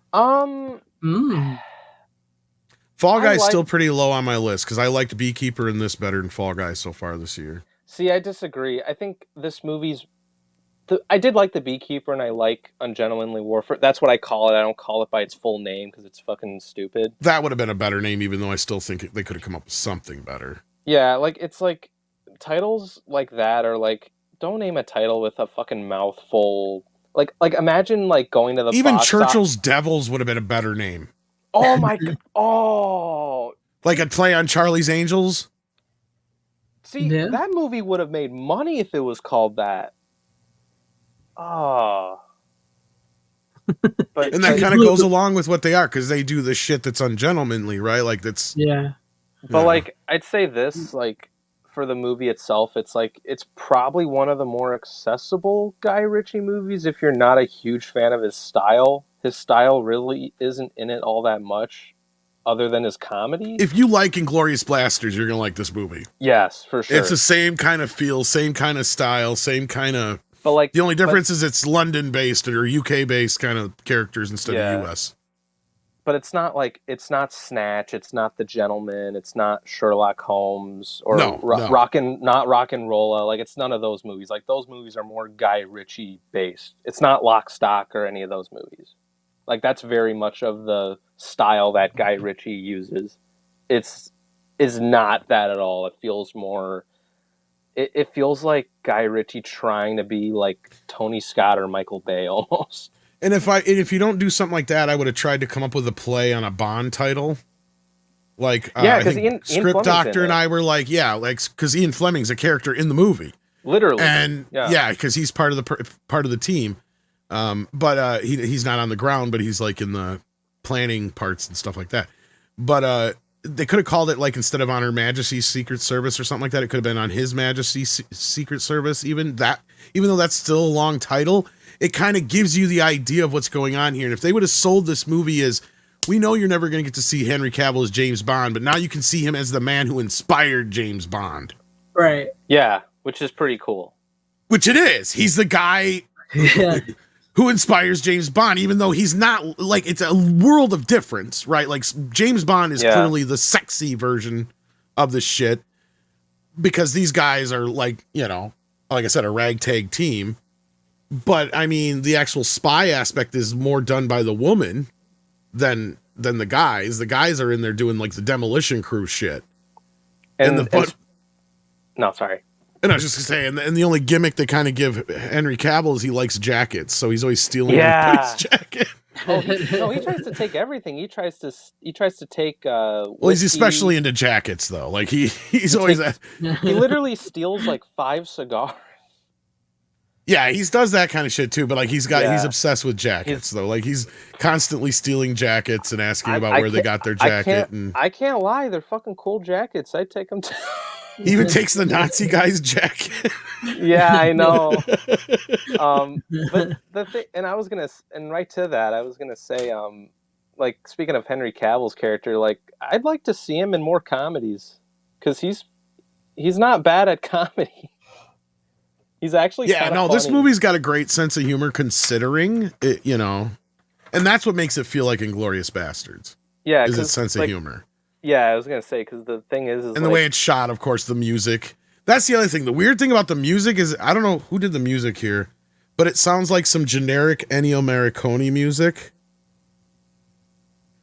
And it's like, why didn't you just use some Ennio Morricone music like fucking Tarantino does? Because it just comes off as so really kind of like keyboard-esque in a lot of the scenes. That's my biggest complaint to the movie. Because I like the music, but it just comes off very generic. No, I agree. Like the music was okay, but it was like there was something missing with the music, if that makes sense. The writing is so small on here, I can't. It's a problem with getting old. Film edited. Anyway, I can't find it. Screenplay. Sorry, what are you looking for? Who did the music? Oh, okay. Because you can tell it's an original score. But they're clearly trying to do an Ennio Morricone type of score. To where, like, Tarantino just uses his music from old westerns and stuff. In his movies. Okay, so this guy is named Christopher Benstand? No I think idea, never heard I think of that's him. how you pronounce it. He's composed Guy Ritchie's other movies, like he composed The Gentleman, Wrath of Man, The Covenant. So yeah, he's so like, basically he told him to give me an Ennio score, and he did. Pretty much. That's It's pretty much every Ennio Morricone score you've ever heard. Yeah. But it just doesn't quite sound like the one, you know? Like, so yeah, kind of sounds like one. Okay. It works. It's a nitpick. It's really a nitpick at that point. No, I agree. So, like, because like the score was all right and all that, but yeah. It just felt like to me like he was just like this is my Inglorious Bastards, like, and not to bring up the actors, like, you know, politics or any of that shit. But what did you think about the guy who played Reacher in the movie? He was all right. See, I thought he was good, like taking away from all the shit that he had said not that long ago. Like, yeah, I don't know him well enough yet to really like that. He hasn't hit like Brie Larson levels for me yet. No, so. but he said, like, I don't know. I don't want to get into it too much, but like it was like right around the time when the movie was like releasing and shit. So I was like, dude, like, what the fuck are you doing? Cause like when I saw the movie, I was like, I kind of liked his character in it. Like, he was pretty funny too, and he was kind of badass as well. Just like the way the character was like written and directed and all that shit. Like, and all the other characters were like pretty cool too. Like that whole crew in general. But yeah, it was a decent movie. I didn't like it as much as Fall Guy, though. Like, that's an unpopular opinion around the audience here and the panel, but yeah. Well, can't win them all, Runner. I know. All right. Maybe I have more of an appreciation for the Fall Guys because I've been on some, like, production sets and all that type of shit. So maybe I have a bias. I don't know. I think it was because I was just more disappointed with it. It was not as good as I was hoping it was going to be, kind of thing. Yeah, I get that. Cause like, I don't know, cause Ministry was like, it was good, but like, I feel like it could have been a lot better. So that's kind of like where I'm at. Like, I still like it, but it could have been a lot better. Like, it was kind of on that level of like The Beekeeper, where it's like, yeah, it's a fun action movie, and that's kind of it. Oh, see, now to me, I thought The Beekeeper was much better than I anticipated it. No, it's good. It's a good movie. I actually like The Beekeeper better than some of the John Wick sequels so far. That's not hard to do, though. Yeah, story-wise, I liked it. Like, it was a very... the story was fine. I mean, like, honestly, it almost felt like a rejected script for one of the Equalizers, but... I only saw The Beekeeper once, and I saw it in the theater. I could see a crossover with Denzel and Jason Well, it's just Statham. the way that the character is, and that's kind of what they are, right? It's like for sure. They're supposed to keep society on this even keel of sorts, right? Like, for sure. You know, they're the Watchmen kind of deal. And I just kind of I hate, like, one thing I really hate, like, after, like, obviously, you know, diddlers and murderers and such, and assaulters, without getting too deep into words, is people who take advantage of the elderly and such, and that movie is such a revenge porn on anybody who's ever like that. Had anybody in their life who's been duped by some of these folks. Because, like, here's the sad part. One thing the movie does get semi wrong is, like, they have them, like, US based. It's like 99.9% of these fucking scammers are not US based. And that's the problem, is that the cops tell you they ain't jack shit they can do. Because once it goes to another country, it's almost damn near impossible. There's nothing to do. And most of them are set up in Ghana. right? So, but that being said, like that part of the movie, that I just thought it was a really cool kind of like, yeah, these fucking people, like they're one of the groups that need to be fucking taken care of. No, That's that some low level shit. I do like that bit. Maybe I need to rewatch it, but like I didn't think of it as highly as you did. But I I don't know, and it's understand. just it's pure revenge porn, right? Like Oh I no, totally admit that. oh no, it is. But like at the same time, I feel like I've seen that with a bunch of other movies too. Even though it is Oh, you fun. have. I'm not And- going to sit here and pretend it's anything new. And I like David Ayer as a director if he's working with good material. So that's kind of And that's what I said. I could totally have seen it as like an Equalizer script that they decided not to go with. And they're like, well, what do we do with it then? And it's like, well, we just have to have him be something. He can't be the same as the Equalizer. Well, what do we do? Well, what if there was this group that like just kind of makes sure that stuff like this, if it happens, they kind of keep it on an even keel? Because, you know, even sometimes, you know, society takes advantage of the, you know, people and so on and so forth. So you need like the beekeepers who watch the hive. You know, that whole thing, it works, right? Yeah. It's a neat little gimmick, but it's like, it's a way you could totally plug that into an Equalizer type story, right? Like that was my point. Because that's kind of what the Equalizer does, right? Is he's somebody who used to be like a CIA guy or whatever, and he just sees injustices and he does stuff about them now that he's retired, right? Like that's his thing. So, yeah. Anyway. Yeah. All right. Now we're talking about movies we didn't even watch this week. So literally. No kidding. Hey, it's a movie show, right? Even if it is physical media, it's still a movie show. Now, That's this true. movie I'm about to show ain't going to be a long talk. I guarantee it. This is it me. means it's one of his weird ones. Yeah, it's Yeah. one of my weird ones. But we love him because he usually ends up costing me money when Booby he does this. Booty Massacre 75. Booty Massacre 75. It is a booby movie, but it's Meridian from Charles Band and Full Moon. Oh, yeah, I kind of remember that one. Okay, good night, everyone. Show's over. Starring Sherilyn Fenn No, I'm and kidding. Shirley Spalding, both amazingly hot women who go topless. It's a Charles Band flick. Basically, if you ever wanted, it's a Beauty and a Beast tale. Basically, if you wanted ever to see the Beast reign beauty, that's basically the movie. That's the movie. Sherilyn Fenn gets her castle in Italy, her family castle. Her and her best friend are there. They run into some circus freaks. Well, I don't know if you want to call them like circus freaks. They're like traveling carny people, led by this weird, mysterious guy. They manipulate this woman. It turns out there's twin brothers. One's a beast. One's normal. She falls in love with the one that's the beast. And the whole thing is like, oh, he's the beast, but he's not really the beast. The other brother's the beast because he's an asshole. He's a bad guy. And there's ghosts and everything like that. And there's boobies. There you go. It's a Charles Band movie. The end. They should have you work on marketing for these old movies. Literally.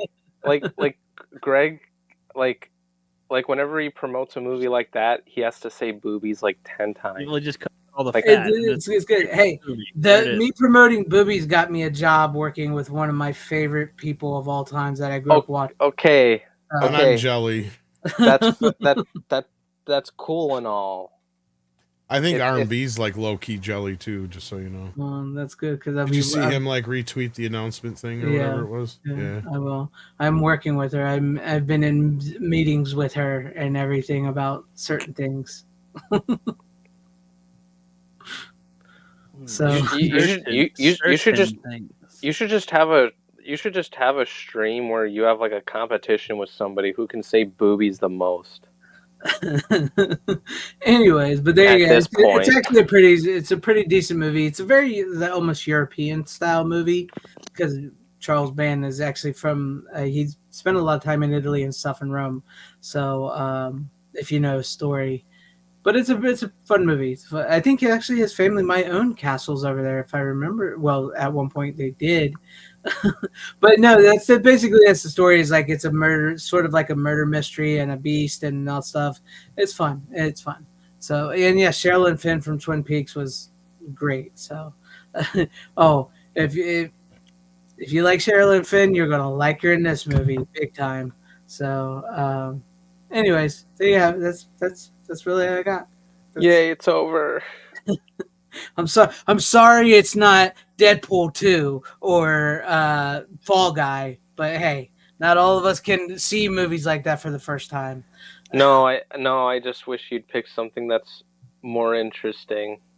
And it can have boobs in it, but like It's a very interesting movie. It's a very solid movie. Is it solid or is it really Yeah, shit and there's just no, nice pair of no, tits in it's it? a pretty interesting like ghost stories type thing, sort of like a Beauty and the Beast type movie. I don't know, that poster doesn't tell me that, but that's just me. That's hey, what can I say? That's what I like. Yeah, I know. See, sounds good. Now I want to watch it. I'm just saying. The idea. That's the idea. I've seen people in the chat here saying that it's sold. They're sold on it. So It's your channel and you have an audience that watches your shit, Greg, and that's great. no, these are new people. A lot of these are new guys. These are all new Hey, people. great! You're gaining more people. You're gaining more people to your audience now. That's amazing. I we can't all applaud you. be film students and I have applaud. film opinions like I you. applaud you. Hey, I've seen some crazy shit. Okay. Oh, I've probably seen worse. I don't know. I've probably seen almost amount of same shit. Maybe. I'm getting there. Come back in a couple years with it. I think I get that, Peter. Here's a warning. I still have 3 movies left. Yeah, it's your turn. Go ahead. Because, like I said, most of my movies we don't talk long about. All right, I'm going to try and keep them quick here. Okay, this one is one I can probably go through quick. Going off of that, here's a movie that's not a... it is not a full moon feature, but it could have been. Oh, nice. And it's actually kind of a cult film of sorts. It is... I don't know if I could necessarily recommend it, per se. But it is something, and it does have its place because it's one of the more famous Alien ripoffs. It's called Creature.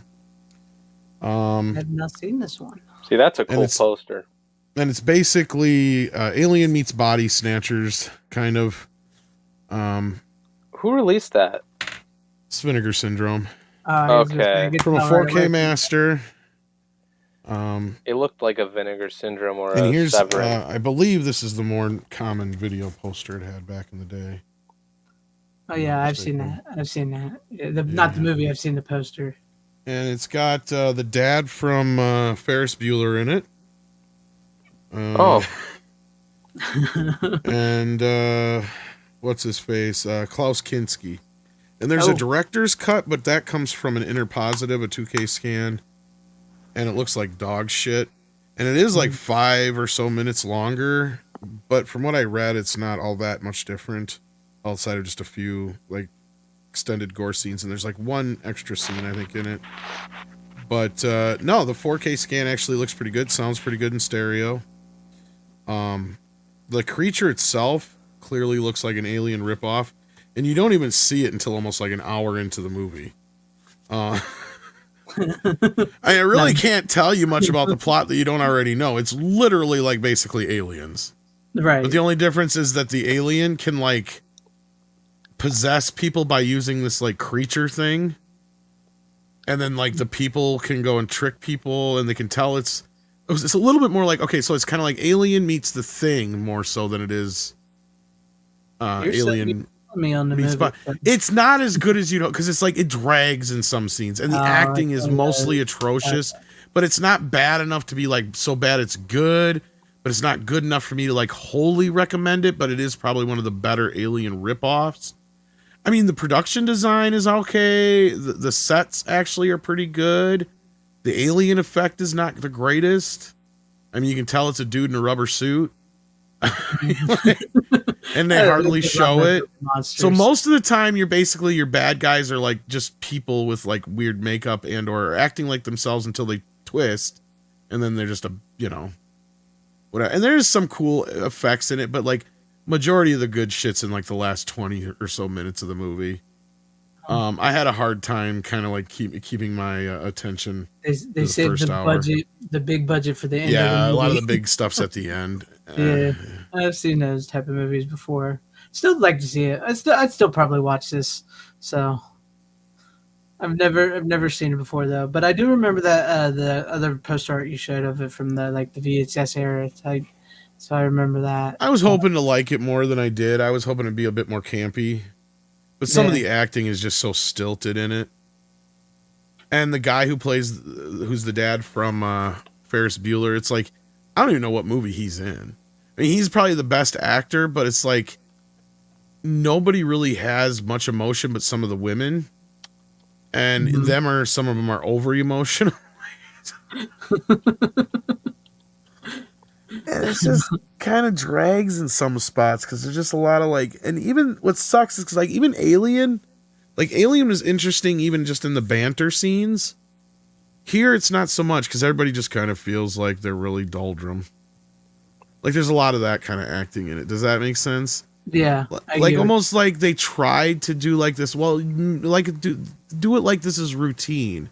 It's like, yeah, but they're doing it so routine, like they're fucking bored out of their gourds. And they're just boring the audience. doing it like this. There's a few decent sex scenes in it. Don't get me wrong. There is some cool effects, and I'm underselling it a bit. You guys would probably like it. Steven loves it. I'd probably I'd give it a watch still. It is very much just basically that, like Alien meets the thing. Yeah, it does. Because you don't know who's who. You don't know who's good. Like they figure out if they're not sweating or something like that. I'm a little interested now. Yeah, there's little bits and things. I just wish I could recommend it more. I mean, the death scenes are okay. You know, it's decent. But Vinegar Syndrome, so you can't go wrong. Nah. It's not a 4K, but it is a 4K scan. Sounds like something I'd watch. Definitely something I would watch. And you're not wrong. But I didn't watch the director's cut, so I can't tell you what's really different. Oh, yeah. But you're not wrong. It does sound a little bit like a full moon movie. It does sound like one. All right. Well, go on to your last ones or whatever you got. If you got.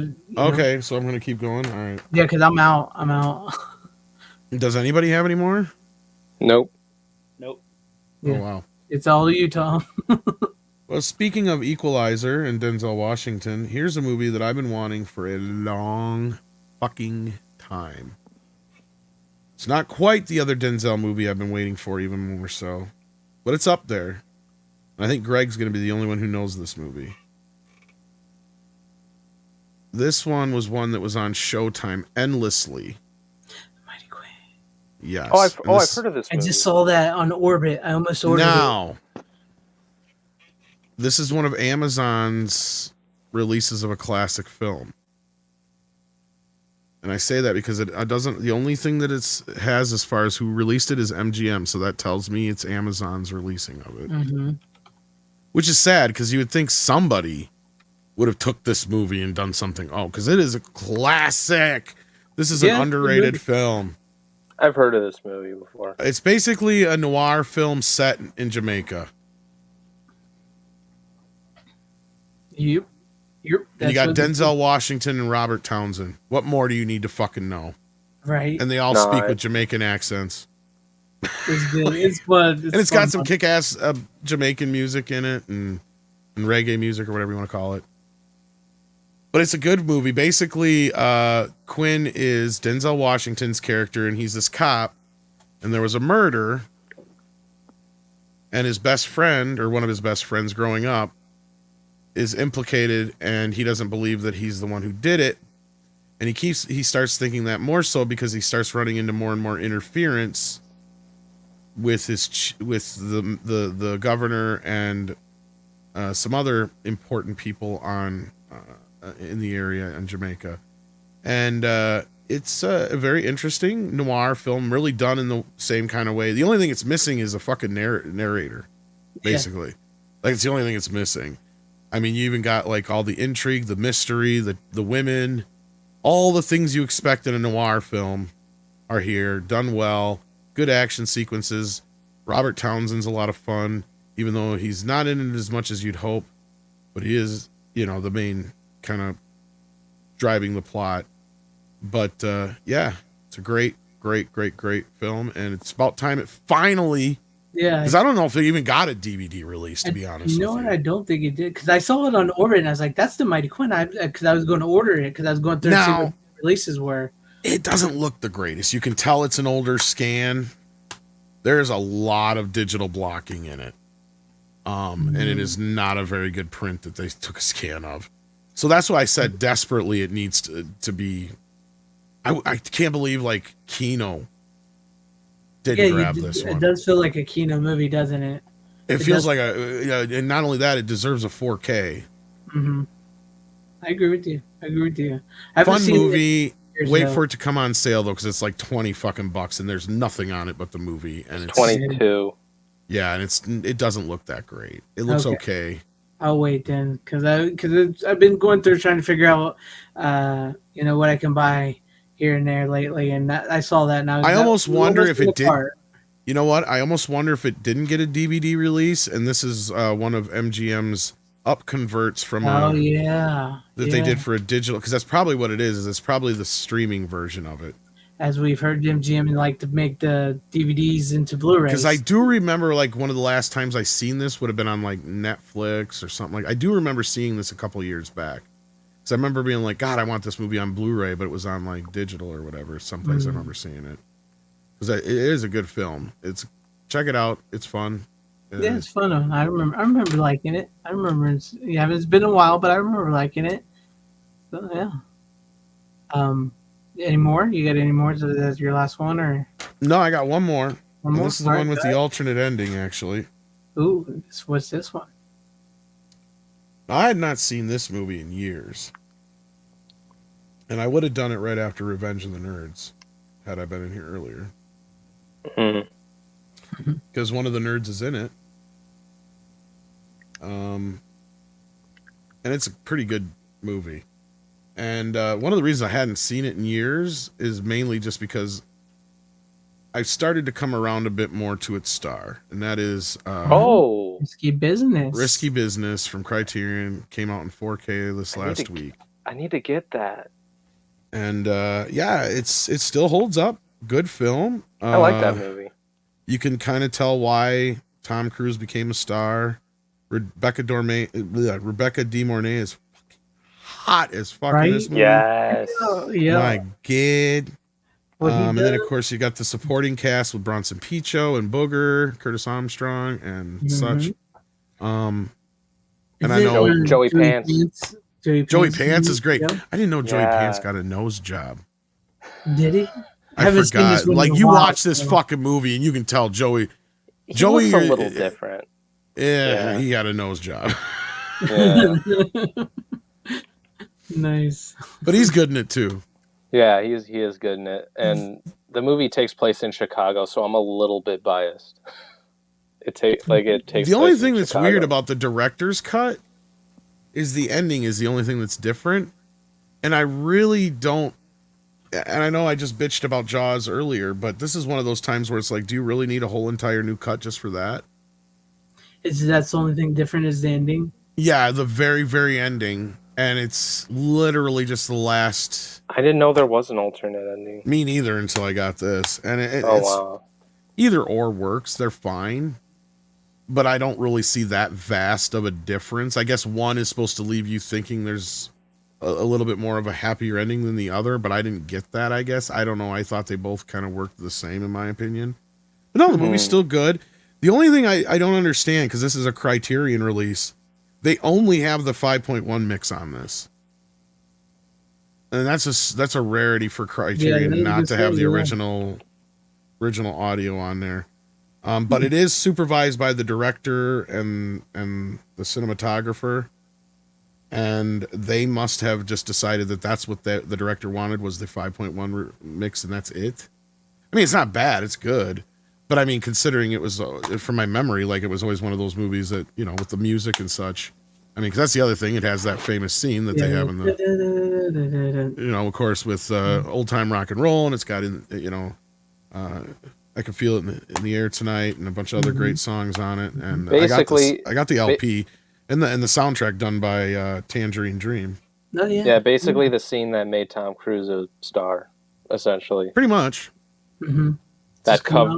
But I know Rookie's kind of like, what the fuck is this movie, probably? I might have heard this old movie one time. I don't know. I was gonna say, it's basically like reverse. It's like reverse Ferris Bueller. Yeah. But it came out 3 years before Ferris Bueller. You've probably like seen like parodies of it at the least. Yeah, I've probably seen parodies for sure. The basic storyline is this kid, like I said, he's like the reverse of Ferris Bueller, right? Like he wants to make sure everything he does, he never wants to get in trouble for anything. He's such a prude, straight edge. He's so worried and concerned about getting into college, having a perfect this, perfect that, fucking anything up. So his buddies, especially Curtis Armstrong, are just like, once in a while you got to say fuck it. Right. And one night, after a few nights of fucking around because his parents left town, so like he took his dad's Porsche out and stuff like that. So you can kind of see the similarities with Ferris Bueller, right? Yeah. Well, and then like Curtis gets a bug up his butt about him getting laid.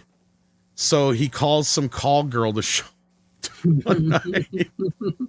And I'm not going to tell you any more than that, but that's kind of what sets up the next half of the film. And there's so much more to it. You should probably check it out, Rook. You might like it. I was gonna say I'd recommend it to Rook. But basically, you've seen the parodies and things that have ripped this movie off many a times. It only starts out kind of like a reverse Ferris Bueller, then it shifts into a different kind of film that's also been ripped off a million times. So. Yeah, and it does get a little serious at spots. So, yeah. It's a good movie. I haven't seen it in years as well, but I did. It's one of those movies that you like. Once you get into seeing it again, you're like, yeah, this is good. This is good. So yeah. I'd say this: as much as I like the movie, I kind of wish it dived a little bit deeper into the Chicago aspect of it. But that's just me personally. But that's just probably because I've been like hanging out around like downtown a lot lately as I've gotten older. So. I mean, honestly, my biggest gripe with the movie is both endings feel disingenuous. Like, I don't think either one is really that good. And I can't really get into why without the endings. spoilers. I agree. Something about the ending doesn't feel right to me either. It's like the only thing I remember is just that he like fucked, like the vase got a crack, and that's like how his parents get disappointed, and that's the it. Egg? Well, that's part of it, but that's not what I'm talking about. I'm more talking about his relationship with Rebecca. And how it all plays out. Because both versions to me play out almost exactly the same. When I'm sitting here going in reality going, ain't no way no fucking hooker's going to fall in love with you, dude. This whole thing was a fucking setup from the start kind of thing. Like, that's what I'm thinking. Like, that's the more real ending here. Because what's fucked up is it almost feels like this is something that actually happened to somebody. Maybe. And it's almost like this cautionary tale, and it could have been, but it kind of just falls short of that. It has a little bit too much of the Pretty Woman element to it, not to give too much away. Even though it doesn't quite end up in the same place. That's not my point. My point is, though, that it's just... It doesn't feel real. It doesn't feel genuine. Doesn't feel verisimilitude, because, like, it's too clean of an ending, either way. Right. Like, because there's just... she feels like she is playing him the entire time. I think that should be what the real ending is. I get you. It feels like there should have been like a, she's a prostitute, so there should be a butt coming, like a butt. Basically, like she just needs to say that. Like, I'm a fucking prostitute. Right. I don't fall in love. Yeah. And it's not like that's really even the point of the film. And I mean, yeah, it's just the way it ends. It feels like it's not real. Both versions don't feel real. I mean, the director's cut version, I guess, would probably be the better of the two. So I understand why they prefer that version, but it's just because it just kind of feels more somber. The ending that's on the film in the theatrical cut just kind of feels like one of those 80s endings in a way that Tarantino bitches about. Yeah. Too clean and kind of wrapped up too nicely. The happy cut ending. It's not quite happy, joy, but there's like this. Have you seen it before, Greg? Yes, I've seen it. I was going to say, okay. Yeah. Okay, I was going to say, because, like, yeah, so you kind of know, like, they're kind of left on this, like, he's going down his path, she's going down her path, but most likely she's no longer going to be a prostitute. She's into, they're both on their paths to wherever. They may cross paths again. And that's kind of the way the original film ends.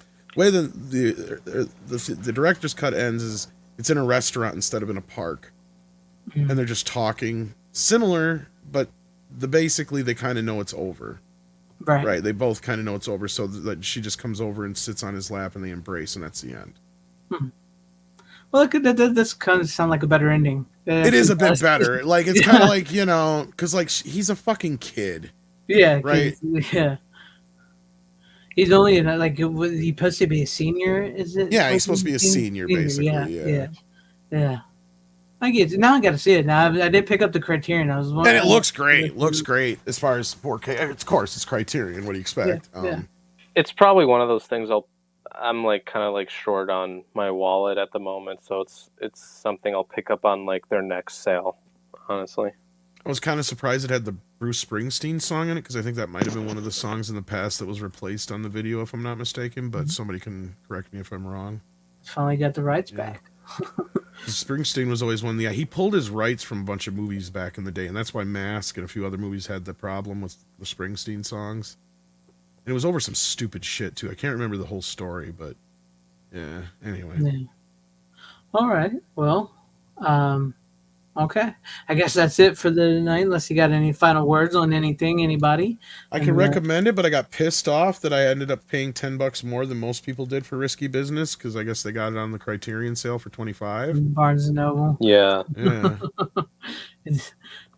That sucks. Yeah, it's the second one you lost money on, because you could also got a Billy the Kid, or the Pat Garrett Billy the Kid. Yeah, well, and that's just it. And I'm getting to a point where I'm not going to do that for Criterion. I've made a decision. I always wait for their sales. Well, I'm going to start waiting for sales on specific ones for Criterion and all that kind of shit from now on. I'm not going to be getting every goddamn thing that comes out anymore. And I hate saying it right now, and it's not their fault. It's just I can't afford to keep doing this shit. Same here. That's why I haven't bought a lot of new stuff lately. I mean, and the way people like Shout have treated me and shit, I'm glad when they have months that they don't have anything good coming out, because then I can say fuck it. This was like one of the newest titles I got, the Body Snatcher. So I've even canceled a couple of their pre-orders I did from Amazon, just because I'm like, I'm not going to give them my money. I'll just wait till they go on sale, because usually Amazon just matches the price anyway. So yeah, I don't blame you. I only bought one thing this week so far, and that's the Fall Guy. That's the only thing I picked up. That already tells you how much money I'm like really trying to save. To be honest with you, there's a lot I want to buy, and I'm gonna have to start waiting for sales myself too. Plus, when it gets in October, I tend to buy a lot of the big horror movies that come out in October. I should say November into October, because September into October. That Barnes and Noble sale really fucking killed my wallet, dude. I'm gonna be so real. I did a little shopping on the full moon sale and stuff. So I avoided that. And that's the other thing. I even got to avoid some of the sales sometimes, because to be honest, sometimes that's where I spend a little more than I should. Yeah, that's well, that's kind of what took me so long to get Body Snatchers, is because it was from an older sale and it was waiting for the pre-order to send, and I didn't actually have them out to cover it last week.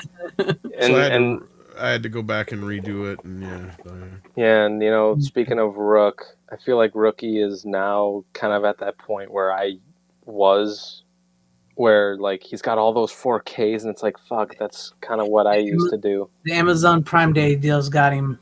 They there were some pretty good deals. They had some good ones, They were really good deals. Really good. Fucking. Was it Greg? You should have picked up Oppenheimer on 4K so you can watch it. That had a pretty good sale. And I like what I really like about those sales is when you get the sets, the bigger sets that are really cheap. Because I got both baseball and the history of country music, the Kevin Burns documentaries. Nice. Those are normally like $100 some bucks.